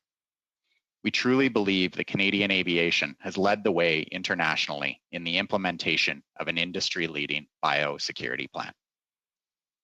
The safety of our guests and employees is without hesitation our top priority. In addition to the physical measures we have taken, we have committed to being open and transparent throughout this rapidly evolving situation. We were the only airline in Canada to publicly share directly on our website and through our social channels flights that were identified by the Public Health Agency of Canada as having a positive case on board. And we specified the affected rows, which are considered close contact and may be at risk of exposure. For any aircraft where an individual was identified as displaying symptoms or was determined to have had a positive case on board, those aircraft were removed from service to have a full detailed clean and disinfection, along with replacement of the HEPA filter. There has not been a single case of COVID-19 transmission on board a commercial flight. This is a true testament to the sterile environment on board aircraft and the enhanced disinfection and health measures that have been put in place since this crisis began. The aviation industry is unbelievably resilient and adaptable. When border closures started to transpire, we were able to quickly stand down and right-size our business for the incredible downturn that occurred. The restart and recovery, though, is much more complex and has many incumbent challenges. Our first priority was ensuring that we have consistent and scalable health measures in place to ensure the safety of our crew and our guests, of which we do, and which are fully compliant with the International Civil Aviation Organization's Civil Aviation Recovery Task Force, or CART, report recommendations. As we look towards recovery, we require the support of all levels of and departments of government to utilize these measures that we have taken as part of a plan to reopening commercial aviation and reinstilling consumer confidence. We need to work towards a national strategy and eliminate inconsistent provincial border restrictions, allowing for the free movement of Canadians across the country. We also believe that it is in Canada's interest to develop bilateral or multilateral agreements on sterile corridors and removing quarantine requirements on these routes. These would be routes between international locations that have done an effective job in controlling COVID-19, similar to the discussions occurring on the Trans-Tasman bubble between Australia and New Zealand, or what has occurred for travel within the EU. We are confident that we are well prepared for Canadians to return to travel safely. We are now calling on government to help do so and to develop a scalable plan for reopening. As more important elements such as effective testing and contact tracing become available, we stand ready to assist and implement further measures that come with reduced travel restrictions as we all adapt to our new normal. Thank you for your time. I look forward to your questions and further discussion. Thank you, Mr. McCosh-Kirky. We go now to our questions. We will do 2 rounds of questions. We will start the first round at this point with Mr. Doherty. Mr. Doherty, please go ahead, 6 minutes. Thank you, Mr. Chair, and I want to thank our colleagues for being here. It's always good as a 22-year aviation a career in aviation. It's always great to talk with fellow aviation geeks, I guess is what we would call ourselves, av geeks. I do want to start off by saying that the last few months have been extremely difficult for the airline industry. It has been incredibly difficult for me as a former aviation executive to sit and listen to some of the things that I've been hearing, and sadly I get the impression by some of my colleagues that they feel that we can just flip a switch and that our sector will rebound back. I'm heartened to hear the comments such as from Howard at Air Transat, as well as yourself, Mr. or Jared from WestJet, this is a vital component to our national economy, and we need to do everything in our power to start looking now for a plan, start developing that plan to reopen our doors, our borders, and getting our planes flying. And that starts at the top. Last week, I'm not sure whether you're familiar with it. I'm going to direct this question to Dr. Chung in response to a question from my colleague. The question was, Mr. Minister, would I be more or less likely to acquire coronavirus at Pearson Airport or Union Station, in your opinion? And I'll paraphrase because the Blues don't accurately capture what the minister said, but the video is clear as day. The minister says, in my opinion, the whole airline or aviation experience, from arriving at the airport to checking in to boarding the aircraft to flying, then picking up your luggage, in my opinion, it's the whole aviation experience which is more dangerous, and you're more susceptible to contract COVID. Mr. Chung or Dr. Chung, would you agree or disagree with that? Merci pour la question. Thank you for your question. I'll answer in English. Just to answer that, what I can say is we have taken every measure possible with respect to the risk of mitigating the risk of acquiring COVID throughout the entire journey. The process of checking through the airport, the wearing of masks, even at arrival at the airport, the reduction of personnel allowed into the airport unless you have a verified boarding pass, to separation, proper social distancing within the airport, boarding by zones from the back to the front, handing out of protective gear, including hand sanitizer, wipes, and masks, and the mandating of wearing masks throughout the flight. As my colleagues at WestJet have noted as well, the frequent air exchanges, the hospital OR level of HEPA filtration, and even on arrival, all the sanitation measures in place. That with that cascade or multi-layer of risk mitigation, we feel that we have reduced the risk as significantly as possible with respect to the journey. Earlier in the process, with one stroke of the pen, airline and airport staff were immediately thrust to the front lines of the fight against COVID and the spread. At any time, were the airlines provided personal protective equipment and/or temperature screening? And I'll open that up to the three carriers.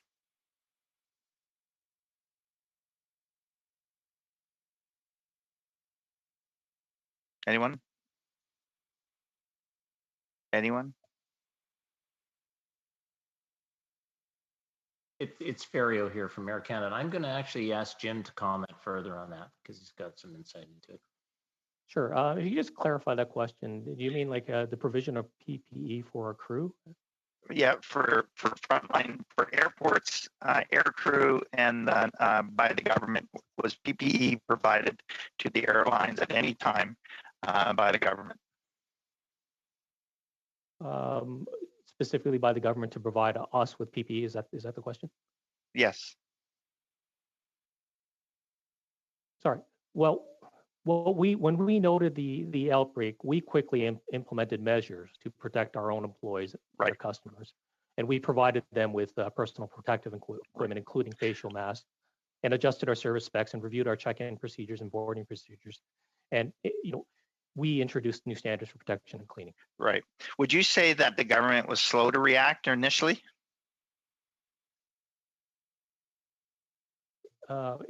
It's probably not in my area to comment on that, other than to say that, I mean, we were all learning this was relatively new. There's no manual playbook for this. Could you tell me how many Air Canada employees contracted COVID? For reasons of privacy, we can't really get into numbers. Having said that, consistent with our WestJet colleagues, we thankfully have had no fatalities, and great. And the numbers are consistent with the Canadian public at large. Okay. Thank you, Mr. Doherty. You actually have 2 seconds, but I'm going to cut you off there. We go now to Dr. Pawlowski. Dr. Pawlowski, please go ahead, 6 minutes. Now, first, let me start off by saying I love traveling and I trust in future years I will fly many, many times with all of your airlines.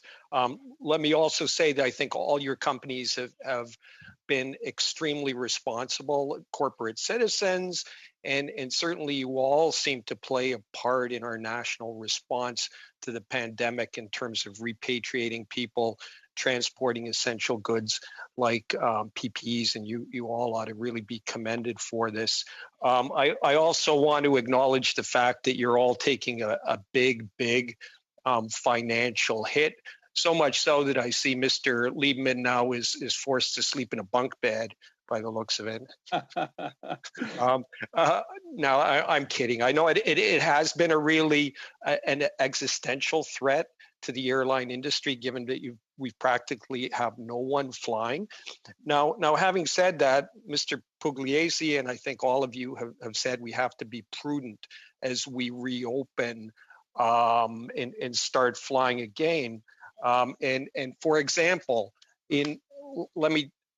I'm thinking, we may not want to open all routes as quickly because some routes, so for example, Toronto Thunder Bay, I'm the member of parliament for Thunder Bay. Thunder Bay has very few COVID-19 cases. It's getting maybe 2 a week, whereas in metropolitan Toronto, there's obviously a lot more. When the airlines were going full bore, there was about 1,000 people coming and going in and out of between Thunder Bay and Toronto. So if we start opening those routes, even though a lot of people in Thunder Bay have taken a big hit from the people who run restaurants who've had to close down, we haven't had a hit because we haven't had that many cases. We start opening these routes up again. The hospital is suddenly potentially going to face a lot more difficulties, as will the First Nation communities further up north, which are at high risk, and because Thunder Bay is that hub point. So I'm not sure we really want to open like Thunder Bay, Toronto. Now, having said that, and this is what I want to ask you about, how about opening more routes between safe destinations? So places like Thunder Bay, which have pretty low rates, well, Newfoundland has fairly low rates, Manitoba has low rates, BC has low rates. There are currently no routes flying, for example, like Thunder Bay to St. John's, Winnipeg to St. John's. But I think there was also mention of safe-to-safe international connections. And I want to ask each of your airlines, are you contemplating potentially opening up those kind of routes, establishing new routes in order to get going quicker? Maybe I'll thank you for the question, colleagues from the airline, my airline colleagues. Maybe I'll take a stab at that one first, and then pass around for other thoughts. I mean, look, very, very good question. I have a few things to say about that question.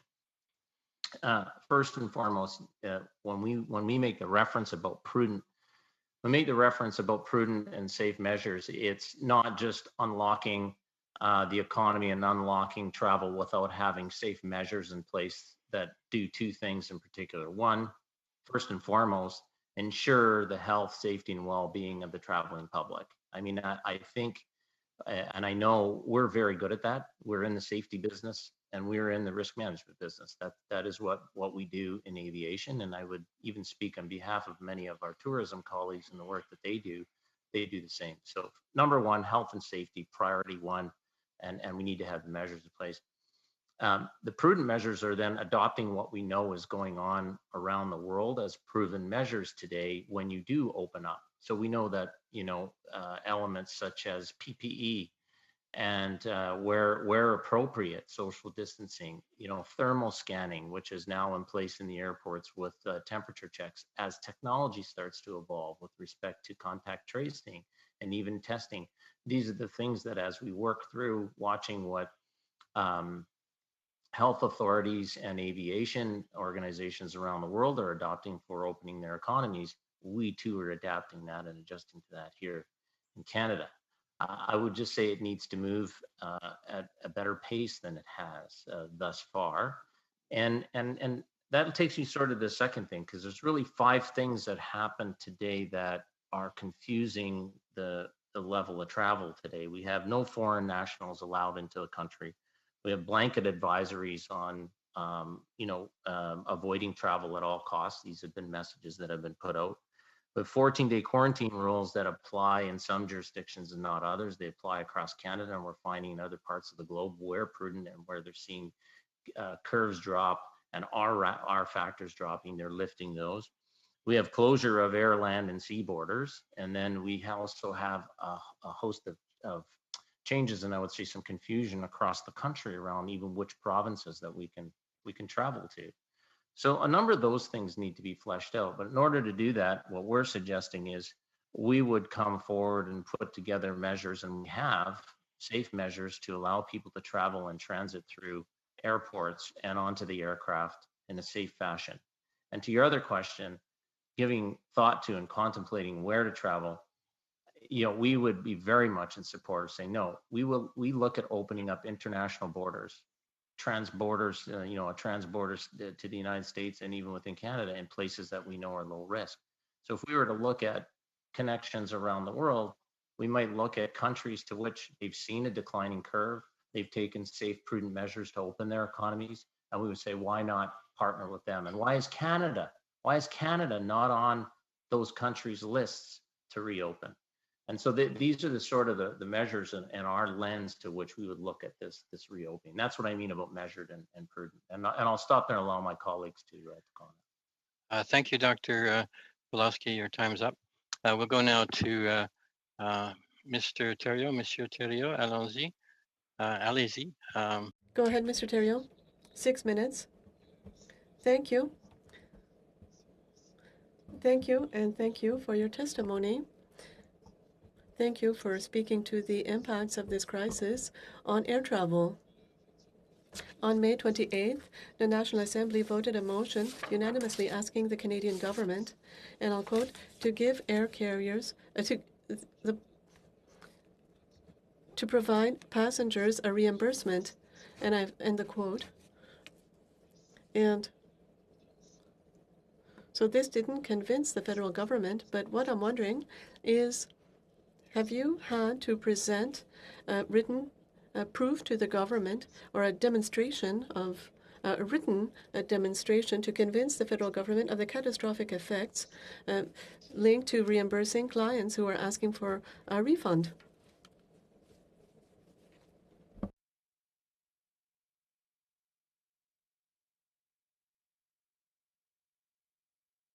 Lancez-vous, là. Il y a 3 personnes qui peuvent répondre. Il y a 3 compagnies aériennes. There's 3 air carriers here. Anyone can answer. Maybe direct it to someone specific. Okay, go ahead. Go ahead. Mr. Chair, thank you. I thank the member for the question. We value the feedback we are receiving from all guests and appreciate how difficult this unprecedented situation is for all. As the CTA noted in the April 22nd clarification, airline tariffs do not always provide for cash refunds, especially in cases beyond our control. WestJet believes refunding with travel credits is an appropriate and responsible approach in extraordinary circumstances, such as the COVID-19 crisis.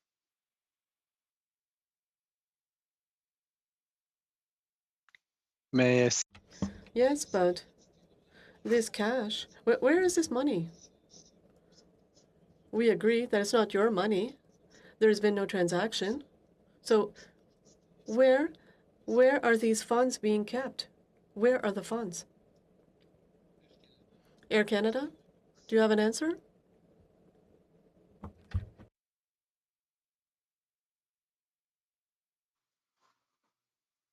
I'm going to choose to speak in English only because my French is not very good. But thank you, member, very much for the question. Look, I'll underscore the fact that these tickets these vouchers that exist are non-refundable vouchers which the customer has purchased. I think what's important to note is that and I'll speak on behalf of Air Canada, but that we've reimbursed over $1 billion in refundable tickets back to the traveling public. And those reimbursements have been issued. In addition to that, we've also made modifications post-pandemic to our travel policies, whereby we are allowing the vouchers to not expire, but also be carried forward and to be transitioned and transferred into Aeroplan equity points. And we've done that and made those adjustments retroactive to March. Oh, okay. All right. I do understand that this won't be a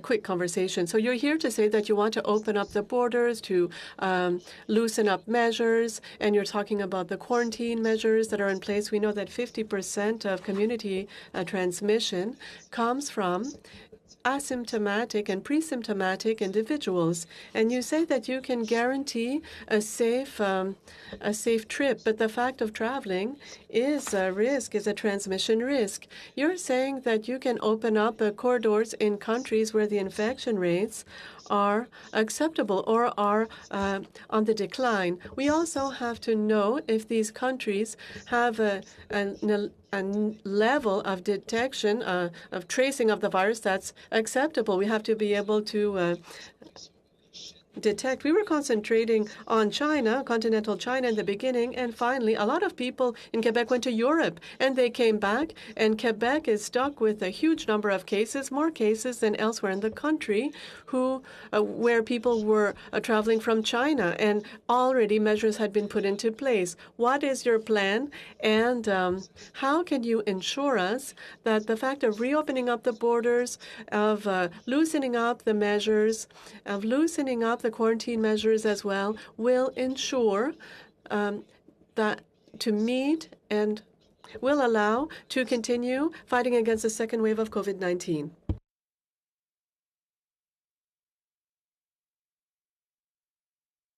Dr. Chang, peut-être? Maybe Dr. Chang? Yes, sure. Thank you for that question, Mr. Chair. I mean, I'll address that. So just my thoughts on that. Firstly, at the initial outbreak of this pandemic, I mean, there was not a lot of information, unfortunately, and we're learning as we go along, quite frankly.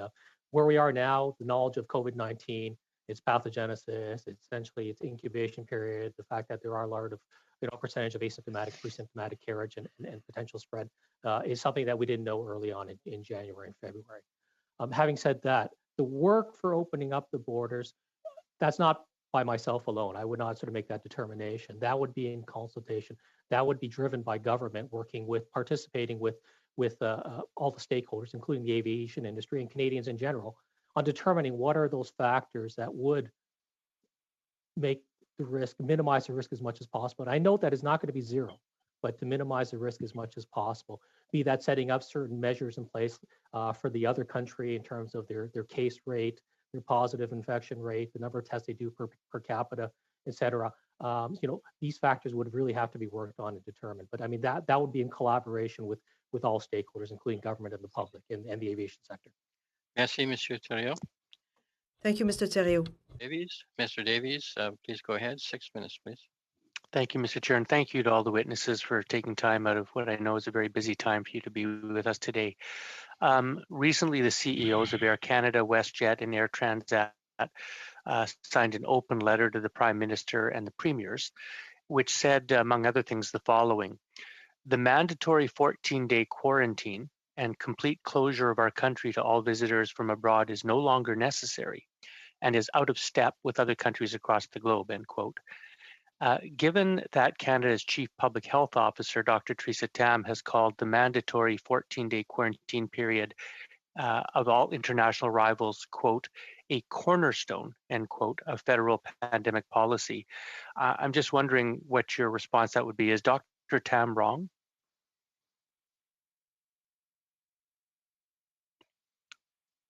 Any one of the three airlines can answer.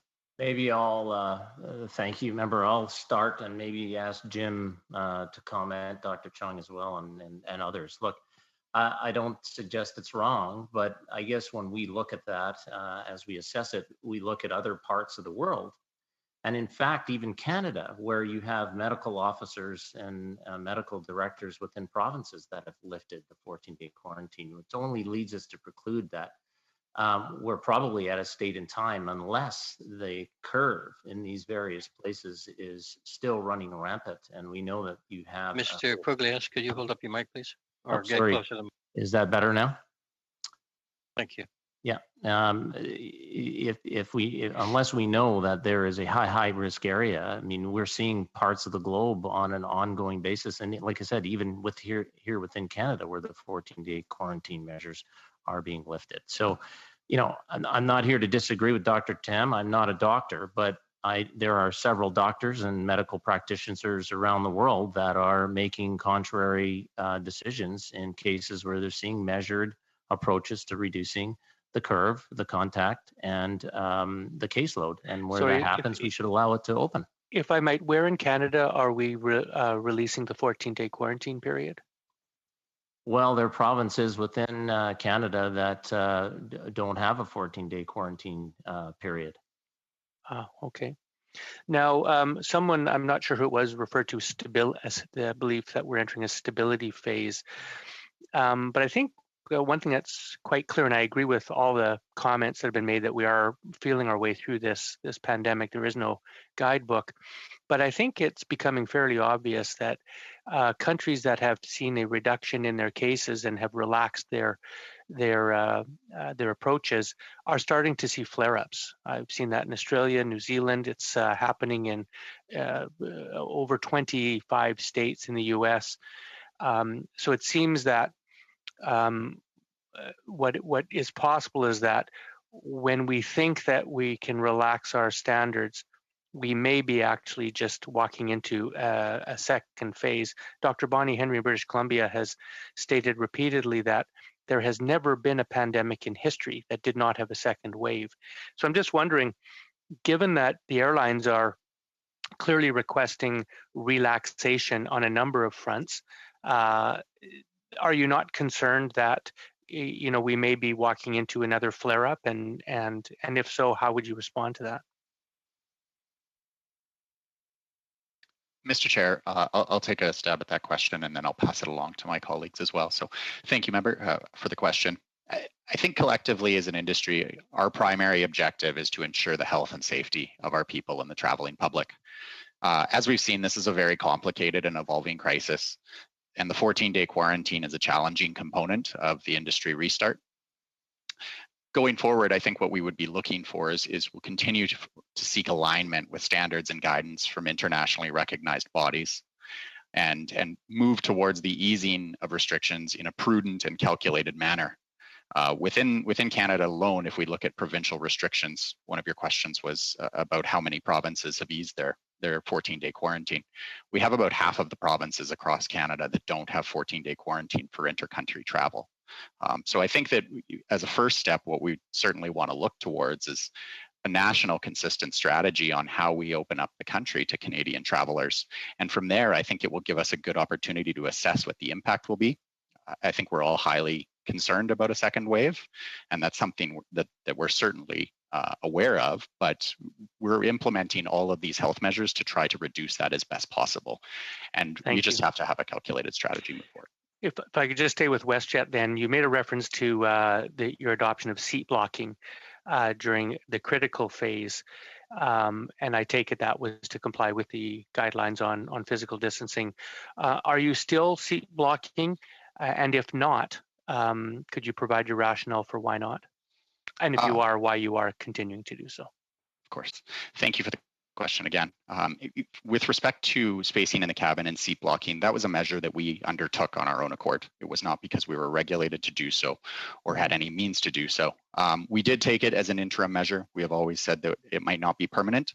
But in the midst of the crisis, we made the decision to provide some distancing inside the cabin. As we continue to move through the crisis, we're going to continually look toward the current industry guidance and international guidance, and we will continually review all of our policies, including this one, on a regular basis. Thank you. To Air Canada, at the end of the day, you announced that you would no longer use the federal government's emergency wage subsidy and instead opted to lay off about 20,000 staff, including flight attendants, mechanics, and customer service agents. Can you explain to us why your airline made that decision? Yes, member, I can answer that question, and just want to clarify as well to your previous question. When I mentioned the 14-day quarantine, as Jared mentioned, I was referring to intra-provincial travel within Canada. Thank you. Can I just clarify that too? Because I think it's an important point. Are we talking inter-country or intra-country? Inter-country. So traveling province to province. But Canada itself as a whole has a 14-day quarantine. Yes. Mm-hmm. Thank you, Mr. Traveling Davies. from outside. Thank you, Mr. Davies. That brings around. Mr. Chair, I'm just wondering, could the witness just briefly answer the question that I asked him? I think he clarified, and he did want to add something to explain why Air Canada had made the decision. Is that possible for a brief answer to that? Sure, very quickly, please. Yes, I can answer that, and it's not because I didn't want to answer the question. I wanted to clarify your previous question, so hopefully that's. Yes, I realize that. Yeah, thank you. Well, I think what is important to know is that we still have 1,000 people that are on the CEWS program. The CEWS program, we chose to not continue with it because because of the shutdown to the borders and the decline in our business, that essentially we're running a 5% business. We can't continue to employ those people for the long term, and the CEWS program on its own does not provide adequate relief overall for us to continue to operate. It's not a free program. There's still an extensive expense and a cash burn that's associated with it that comes along with payroll taxes, pension, and benefit costs. And in addition to that, because we don't see our business recovering for another 3 years, it would mean us keeping that level of staff on board, knowing that we're not going to be in a recovery position to sustain that level of staffing in the near term. Hence, we've kept 1,000 on board in anticipation that if the economy does open up and travel restrictions and border restrictions and quarantine measures and so on are eased, by the time we hit the end of this year, we might see ourselves recuperating about 25% of our business, which would allow us to take those 1,000 people and put them back into full-time jobs. Hopefully. Thank you, Mr. Davies. We go now to our second round. We'll start our second round with Mr. General. Mr. General, please go ahead. 5 minutes. Thank you, Mr. Chair. The questions are going to Air Canada to begin with. Conservatives are pushing for border closure early on for high-risk areas. What influenced Air Canada's decisions to start stopping flights as early as January, going against the Canadian government recommendations and the WHO's recommendations?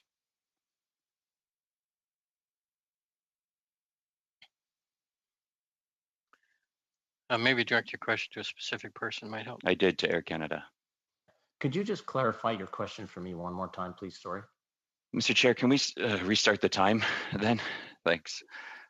Conservatives were pushing for border closure early on for high-risk areas. What influenced Air Canada's decisions to start stopping flights as early as January, going against the Canadian government and the WHO's recommendations? With respect to January, I would say any decisions that were made early on in the year were largely commercial in nature. I would say the more pointed changes that we experienced would have come in late April and into early May, where we saw the border constraints continuing to be extended, and as a result, we suspended our service because traffic had been down significantly. I mean, Canadians are able to fly into the United States, but the U.S. Passengers are not able to come into Canada, and when they are arriving back, either of those, they're subject to a 14-day quarantine. So that had a huge, a significant downdraft on passenger demand. So when you look at the early part of the year, much of those decisions, if any, on the network would have been commercially related. Later into the second quarter, largely COVID related as a result of border restrictions being imposed.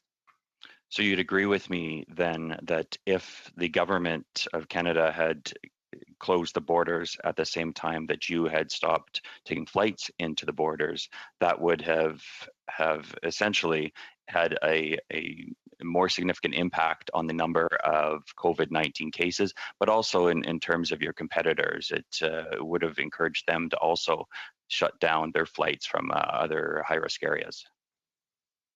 Yeah, no, I'm not sure you can conclude that. I wouldn't say that at all. I mean, you're drawing a parallel to the traffic going back and forth, and that leading to, if I'm understanding you correctly, the rate of transmission between the two countries. I don't know you can draw a parallel to that. I would just say that the rationale for us canceling that service certainly had to do with the imposition of border restrictions and travel restrictions. So it's unfathomable to me that if someone paid for a service but didn't use that service, that they would still be charged for that service. Air Canada, WestJet, Air Transat, when will you be reimbursing your customers? Start with you, Mr. Liebman.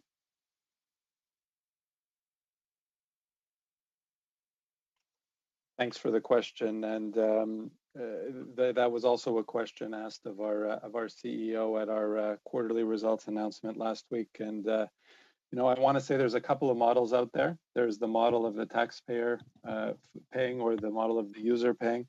So far in Canada, we have not followed the EU or the US model, which has pumped tens of billions of dollars into airlines.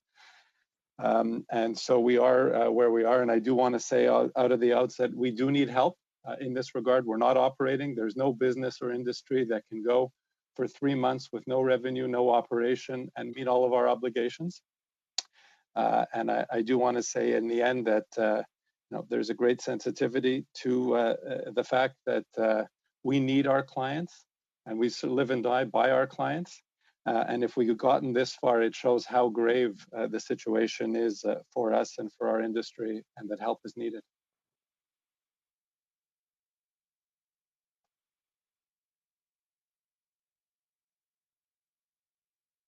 No one else is quick to jump in. There's pros to Air Canada, WestJet, and Air Transat. Air Canada, WestJet. Mr. Chair, I'll thank the member for the question.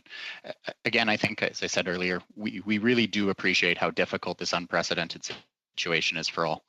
We've taken measures to ensure that we're extending our vouchers for beyond expiry.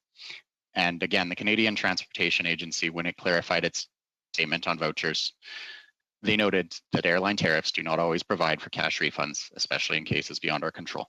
We do Point believe d'ordre, Monsieur le Président. Point d'ordre. Il n'y a pas de traduction française actuellement. Point of order, there was no French interpretation.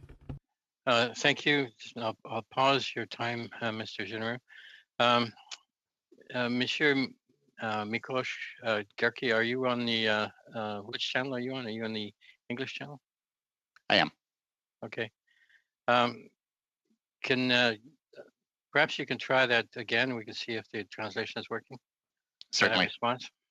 It's just reiterating that the Présentement, nous entendons très bien, merci. We can hear the interpretation at this time. Mr. Miklos Gerke, maybe I'm not sure what the problem is. It could be that your sound is not good enough. Can you move the mic a little bit higher, perhaps? And just let's just do a quick test. Certainly. Can you hear me? Is there a translation based upon what I'm saying with reference to the Canadian Transportation Agency?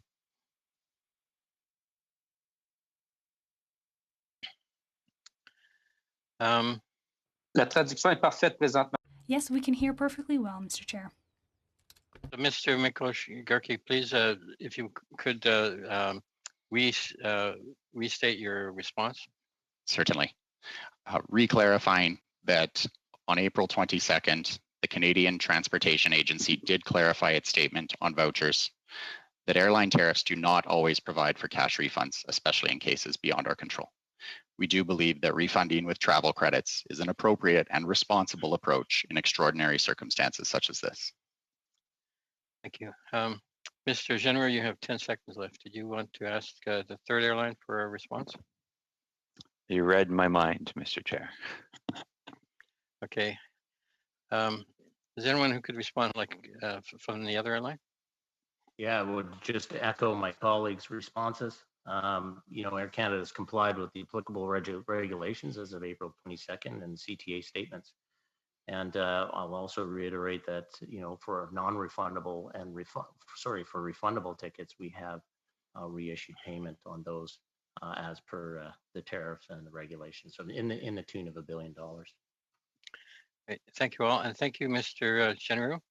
We'll go now to Ms. Sadhu. Ms. Sadhu, you have 5 minutes. Go ahead, please. Thank you, Mr. Chair, and thank you all the witnesses from the Canadian airline industry. You brought back thousands of Canadians home and delivered PPE on cargo flights to Canada during the crisis. I commend your efforts. Mr.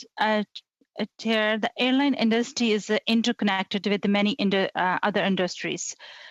One of them is airport taxi and limo services. In my riding, Brampton South, many Pearson airport taxi and limo drivers and companies such as Aeroflot, Airflight, and Air Limousines taxi operator lives in my riding. Our frontline taxi drivers who are working very hard due to COVID-19 during that crisis, including some who tragically passed away due to the virus. We know what they and their families are going through. And I know more can be done for them. My question is to all the witnesses. How are the airline companies such as yourself coordinating with these companies to put the support measures for them as you begin to increase the volume of your services? This question is to all of them. We can start from Air Canada. Yeah, thank you very much, member, for the question. Look, I mean, we really understand the impact of the tertiary businesses. We just recently started a tourism roundtable, and in the tourism roundtable, it consists of well over 45 members from the tourism, travel, visitor economy, of which Mr. Brugles, could you get closer to the of which other forms of transportation are part of.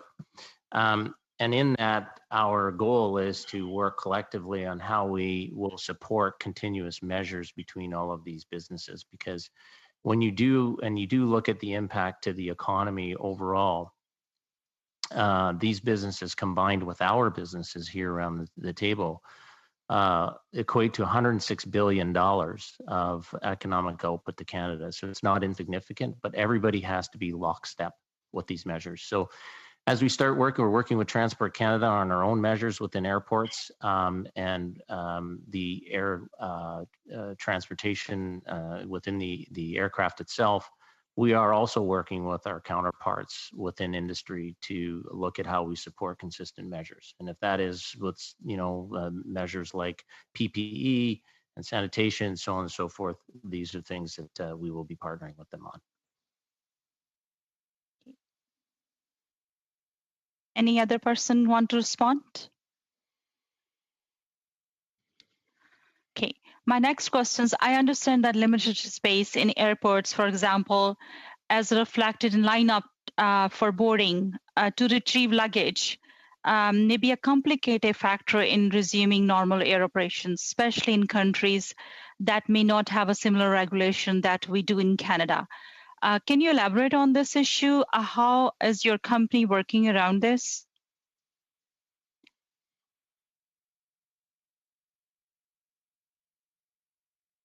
Canada?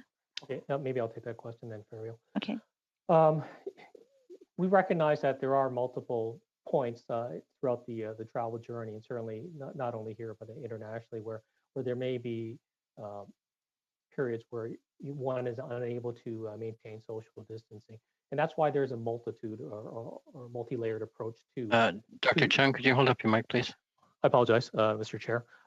That's why we advocate and why all the expert guidance has been on a multiple layered or multi-layered approach, recognizing that there are periods where one will be unable to maintain social distancing, hence the other non-pharmaceutical interventions such as hand hygiene and wearing facial coverings. And that's why it's just as important for those other measures as well. Okay. Thank you.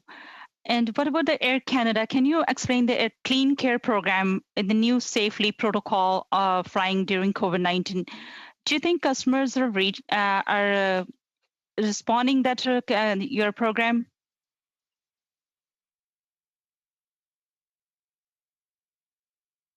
I'll start quickly just to give you a sense of the program. I mean, Clean Care Plus was instituted roughly a month ago. We were the first airline to introduce the temperature checks and the wearing of masks. It's essentially designed to ensure that we take additional measures within the cabin to keep the cabin sterile and clean. So now everybody who arrives on the aircraft will receive a packet.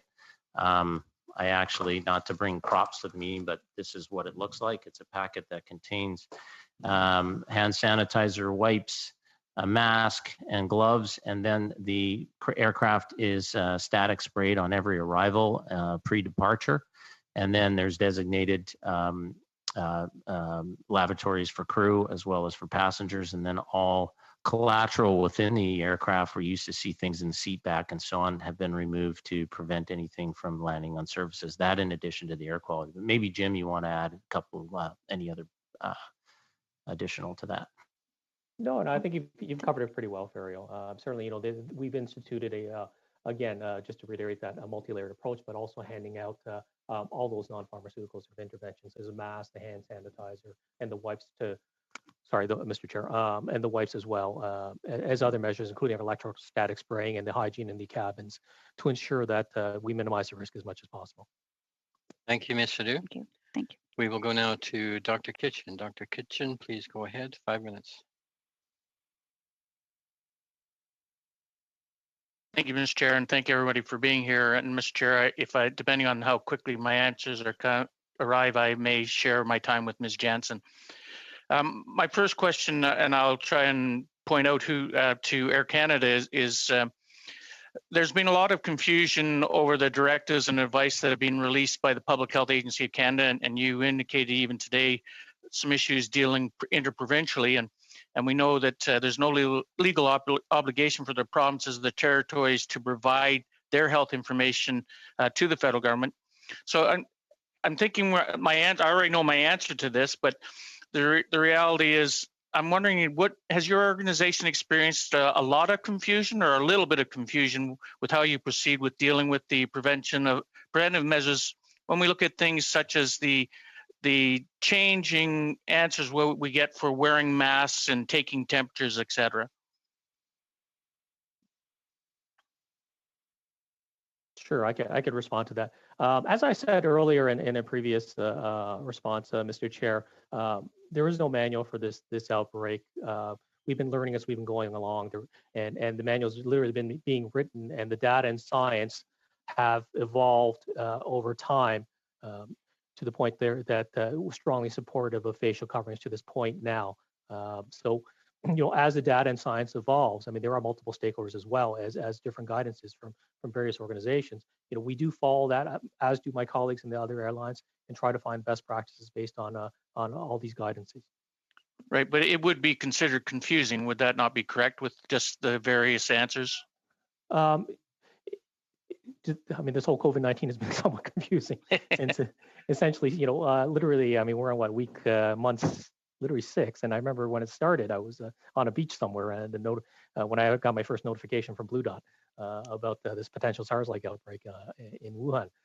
So it's literally evolved at light speed, and certainly, everyone's had to adapt literally much. I mean, I'm sure WestJet and Air Transat have had to adapt. It feels like literally light speed. Appreciate that. Thank you, Dr. Chong. Mr. Mikosh Gerke, and you mentioned it, and you talked a little bit about the standards and the steps that you've done on cleaning, et cetera. And I just want to touch on one aspect of it. And when I flew back and forth from Ottawa, I ran into a number of technicians who were saying, how clean they keep the airplanes and et cetera, with the changing of the HEPA filters, et cetera, and how sanitary they are. And I do believe that is the case. You talked about fogging electrostatically, and we recognize with electrostatic fogging, that's really getting into places where maybe the cleaners can't get into. But my question really comes to another step. But what about, have you considered ozone technology and the concept? I realize the research is very new, but I'm just wondering if WestJet has considered that ozone therapy or technology. Mr. Chair, thank you, member, for the question. I'm unaware. I don't believe that we've actually looked at that technology at this time. However, having said that, we've continued to evolve what health measures we do have, and certainly if there's better technology that the epidemiology reflects could be a means of better cleaning our aircraft, certainly that's something that we'll look at as we continue to evolve and review our policies around cleaning of cabins and other areas. Mr. Liebman, have you looked at that with Air Transat? I'm going to just ask my colleague, Captain Bourdage, to weigh in if you don't mind, sir. Sure. No, go ahead. Thank you for the question. Probably speak like this. We, like our colleagues from WestJet and Air Canada have mentioned, we're looking at the technology that is available today. We're trying to obviously base our approach on science and what's out there. Electrostatic technology is something that's been proven. We are keeping our eyes and our ears open as to what may come in the future, but we haven't looked specifically at the ozone technology itself. Thank you very much. I'm going to shift over to Ms. Jansen for a quick question. Okay, thank you. I'm going to ask Air Transat and have a question from constituents, Paul and Bonnie, who booked a flight to Rome. Last July, they booked it. They were supposed to leave in August. And it turns out, of course, that all of that has been turned back as non-refundable. So I'm just wondering, do I tell them that it's a lack of government support, like you mentioned the US and the EU are giving, why this is being put on the backs of individual Canadians? Thank you for the question. And just to clarify, we are flying from Toronto to Rome as of the end of July. So that's the good news. And I guess more generally to your question, I want to be very, very clear. First and foremost, our industry requires our customers, and we as a company put our customers first. Each and every one of them received a full future travel credit because of flights being canceled due to all of these restrictions that the government announced. Unfortunately, they're not able to use them because of Thank you, thank you, Ms. Jansen. We'll go now to Mr. Van Bynen. Mr. Van Bynen, go ahead, 5 minutes. Thank you, Mr. Chair, and thank you also to all the witnesses who are providing us good insight and perspective into the issues. My first question is for Air Canada. Since the beginning of the pandemic, Air Canada has worked in close cooperation with Global Affairs Canada to bring Canadians home. Can you share with the committee how many special repatriation flights Air Canada has operated and how many Canadians were on those flights? For Air Canada. Yes, Mr. Chair, and thank you, member, for the question. Yes, we operated just over 20, we actually operated 21 special repatriation flights. Close the mic, please. No, we operated 21 flights and we brought back just over 8,500 Canadians on those flights. In addition, during the pandemic and during the crisis and the taking down and the tightening up of border restrictions, we also leveraged our commercial routes, which had already been in place. And when we tabulated completely, it's roughly 300,000 Canadians that were repatriated back to Canada. Great, thank you. Dr. Chung, we know that some of the air in an aircraft is recirculated, cabin air, and after it's been filtered. So I'm hoping you can elaborate on the ventilation system in the aircraft. Firstly, how does the ventilation system in an aircraft work when the aircraft is in the air? And then if you could elaborate on the flow pattern of the air in the aircraft and whether it is more likely to contribute to the spread or it is effective in preventing the spread. And is there something that the passengers can do to help the ventilation system, like perhaps keep the vents above their seats off? And also, how does this differ when the aircraft is parked and the engines are off in the case of ground delays? Dr. Chung? Thank you for the question, member. Mr. Chair, that's a very good question, and it does take a little bit of a dissertation. So pause. I apologize for a little bit of a lengthy answer here. So in flight, the cabin air typically at cruise will be a mix of 50-50 of bleed air and cabin air in most aircraft. The cabin Dr. air, Chung, please sorry, hold up your mic. My apologies, Chair. The cabin air will be 50, it'll be a 50-50 mix of bleed air through the engine as well as recirculated air through the cabin. The recirculated air through the cabin goes through the high efficiency particulate arrestor filter, which, as mentioned earlier, will filter out 99.9% of all bacteria, fungi, and viruses, and does get recirculated into the cabin. The flow of air within the cabin itself, though, it's not from front to back, but it's side to side, essentially. So it circulates in a transverse pattern relative to the longitudinal axis of the aircraft. Hence, what you'll hear from public health officials when they are doing notifications are asking for typically for two rows, either front or back of the index case on passenger and any potential contact tracing on board an aircraft. And on the ground, the air is plugged into an external air handling unit that gets plugged into the aircraft. Thank you. My next question then is for Transat. What would it mean to the financial viability of the airlines if non-essential travel restrictions were loosened prematurely, but then had to be tightened up again due to new waves? Thank you for the question, and I'll answer and see if my colleague Captain Baudage wants to weigh in, but absolutely, and I think on behalf of all of us, nobody wants to get this wrong. First and foremost, the UN Civil Aviation Organization, ICAO, has laid out their CART protocols, and subsequently, we, the airlines, airports, are working now with the federal government and interdepartmental committee to look at all of this suite of restrictions and make sure we get it right. The safe to safe corridor is one of them. We want to be clear, we do think that we can't wait years until there's a widely available vaccine to get back in the air. We've got to get this done safely, and we believe there is a path forward in line with public health recommendations and UN standards for sure. Great, thank you. Now, my understanding that with pre-pandemic flights, it was many of the flights pretty much had to be fully booked for airlines to be profitable. Now, is that correct? And if so, what are the implications of the post-COVID? For example, would prices need to go up much higher in order for because of the lower passenger loads? And I'll direct that to each one of the airlines. What's the future look like post-pandemic? Well, I'll start, and I'll be quick to allow for my colleagues, but look, we're a supply and demand business.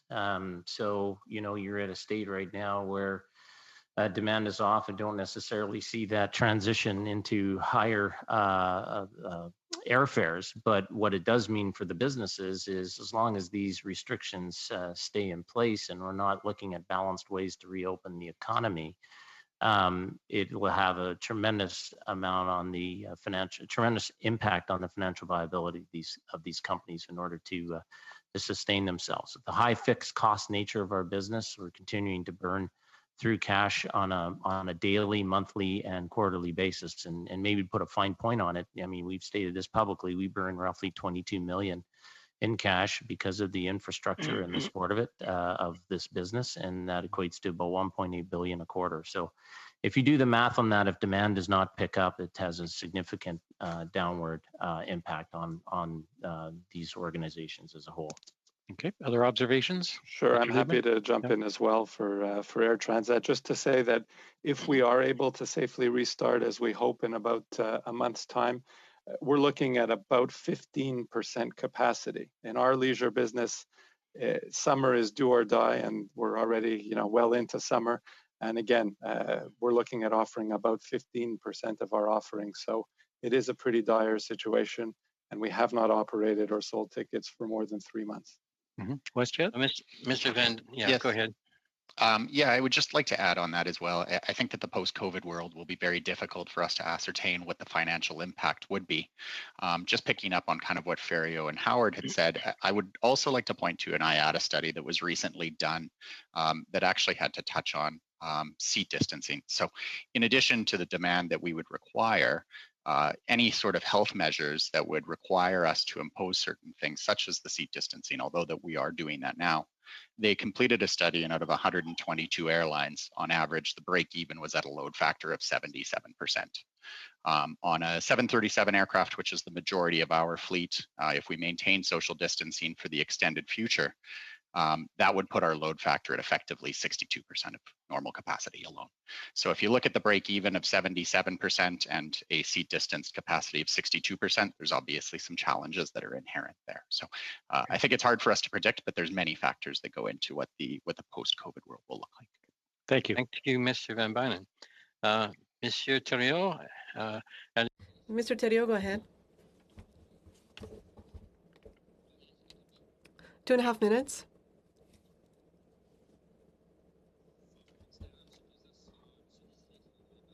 Mr. Desilets will speak. Thank you to the guest. I have a question for Air Transat. What is the percentage of refund requests that have been processed? I don't really understand, because right now, today, we have about $500 million of bonuses or vouchers that have been sent out for our clients on about $600 million of sales. You're talking about refunds here? No, we're not talking about refunds. Everyone was offered a travel credit. We didn't refund. Okay, same question for Mr. Pugliese. What is the percentage of requests for refunds that have been processed? Have refunds been sent out? Yes, thank you, member. I don't have a percentage for refunds or post-process, but what I can tell you is just over $1 billion in refunds on refundable tickets have been processed. Bien remboursable. Donc, il n'y a pas eu. So, no money was reinjected to refund the client's tickets? Is that correct? That is Okay, correct. That que was oui. living to the provisions by way of the contract to which they purchased the ticket under. Okay. Parce qu'habituellement. Normally, here in Quebec, a service not rendered indicates that there should be a full refund. In this case, I would ask you, Mr. Pugliese, what differentiates COVID for no refund and a cancellation, the cancellation of a flight by your company? What's the distinction to be made between these two different cases? You'd refund for a canceled flight, correct? Well, member, it's a good question. We have a refund for canceled flights to which the customer purchased a refundable ticket. In the cases where they are not refunded, they did not purchase a refundable ticket. And, I just want to highlight again, this is not out of the ordinary for the industry, and it is the practice. And, as per the CTA, statements that were made April 22nd, we are following that and adhering to that. Ce qui est dommage pour nous au Canada, c'est que What's a shame for us in Canada, we see that in other countries there are refunds, and normally you have constraints, you have similar requirements. I would have another question, though, a simple question, Mr. Pugliese. Merci beaucoup, Monsieur le Président. Merci. Mr. Davies, we're going now to you. 2.5 minutes, please. Thank you, Mr. Chair. To Air Canada and WestJet, I think it's the only two airlines for which this question is appropriate. Has your airline seen an increase in air cargo traffic throughout the current pandemic? And if so, I'm curious whether that has helped to compensate for the decline in passenger revenues, and if so, to what degree? Yeah, I will start. We've done a significant amount of work in the area of cargo. We've retrofitted a number of our 777 extended range aircraft where we've taken out all the seats and retrofitted them to carry cargo. We've also done that with a few of our Airbus products as well. It doesn't offset the revenue anywhere near what commercial traffic, passenger traffic would be, just because of the sheer volumes. But it certainly has helped in this period of time to allow us to get essential goods around the globe. So we've started that work back in the latter part of March and continue it today. Thank you, Mr. Mikosh-Gerke. Does WestJet have they expanded cargo? Do you do cargo? We do cargo, and we have expanded our capacity to the extent we're able. We have not reconfigured our aircraft. We've done some increased services of critical goods such as blood plasma. We've also picked up some additional work to help support Canada Post, and we've done a couple of all cargo charters transporting PPE between Dublin and Atlanta. Mm-hmm. With that said, the amount of cargo that even though we have seen a slight increase in our cargo traffic and what we've done, it does not supplement for the decreased loss in passenger demand. Okay, and Mr. Chair, if I may, for Air Transat, just very briefly on the cargo question. Pleased to say that as part of our restart plan, we have converted 2 wide-body Airbus 330 aircraft to freighters, and we're in the process of reaching out to different partners and stakeholders.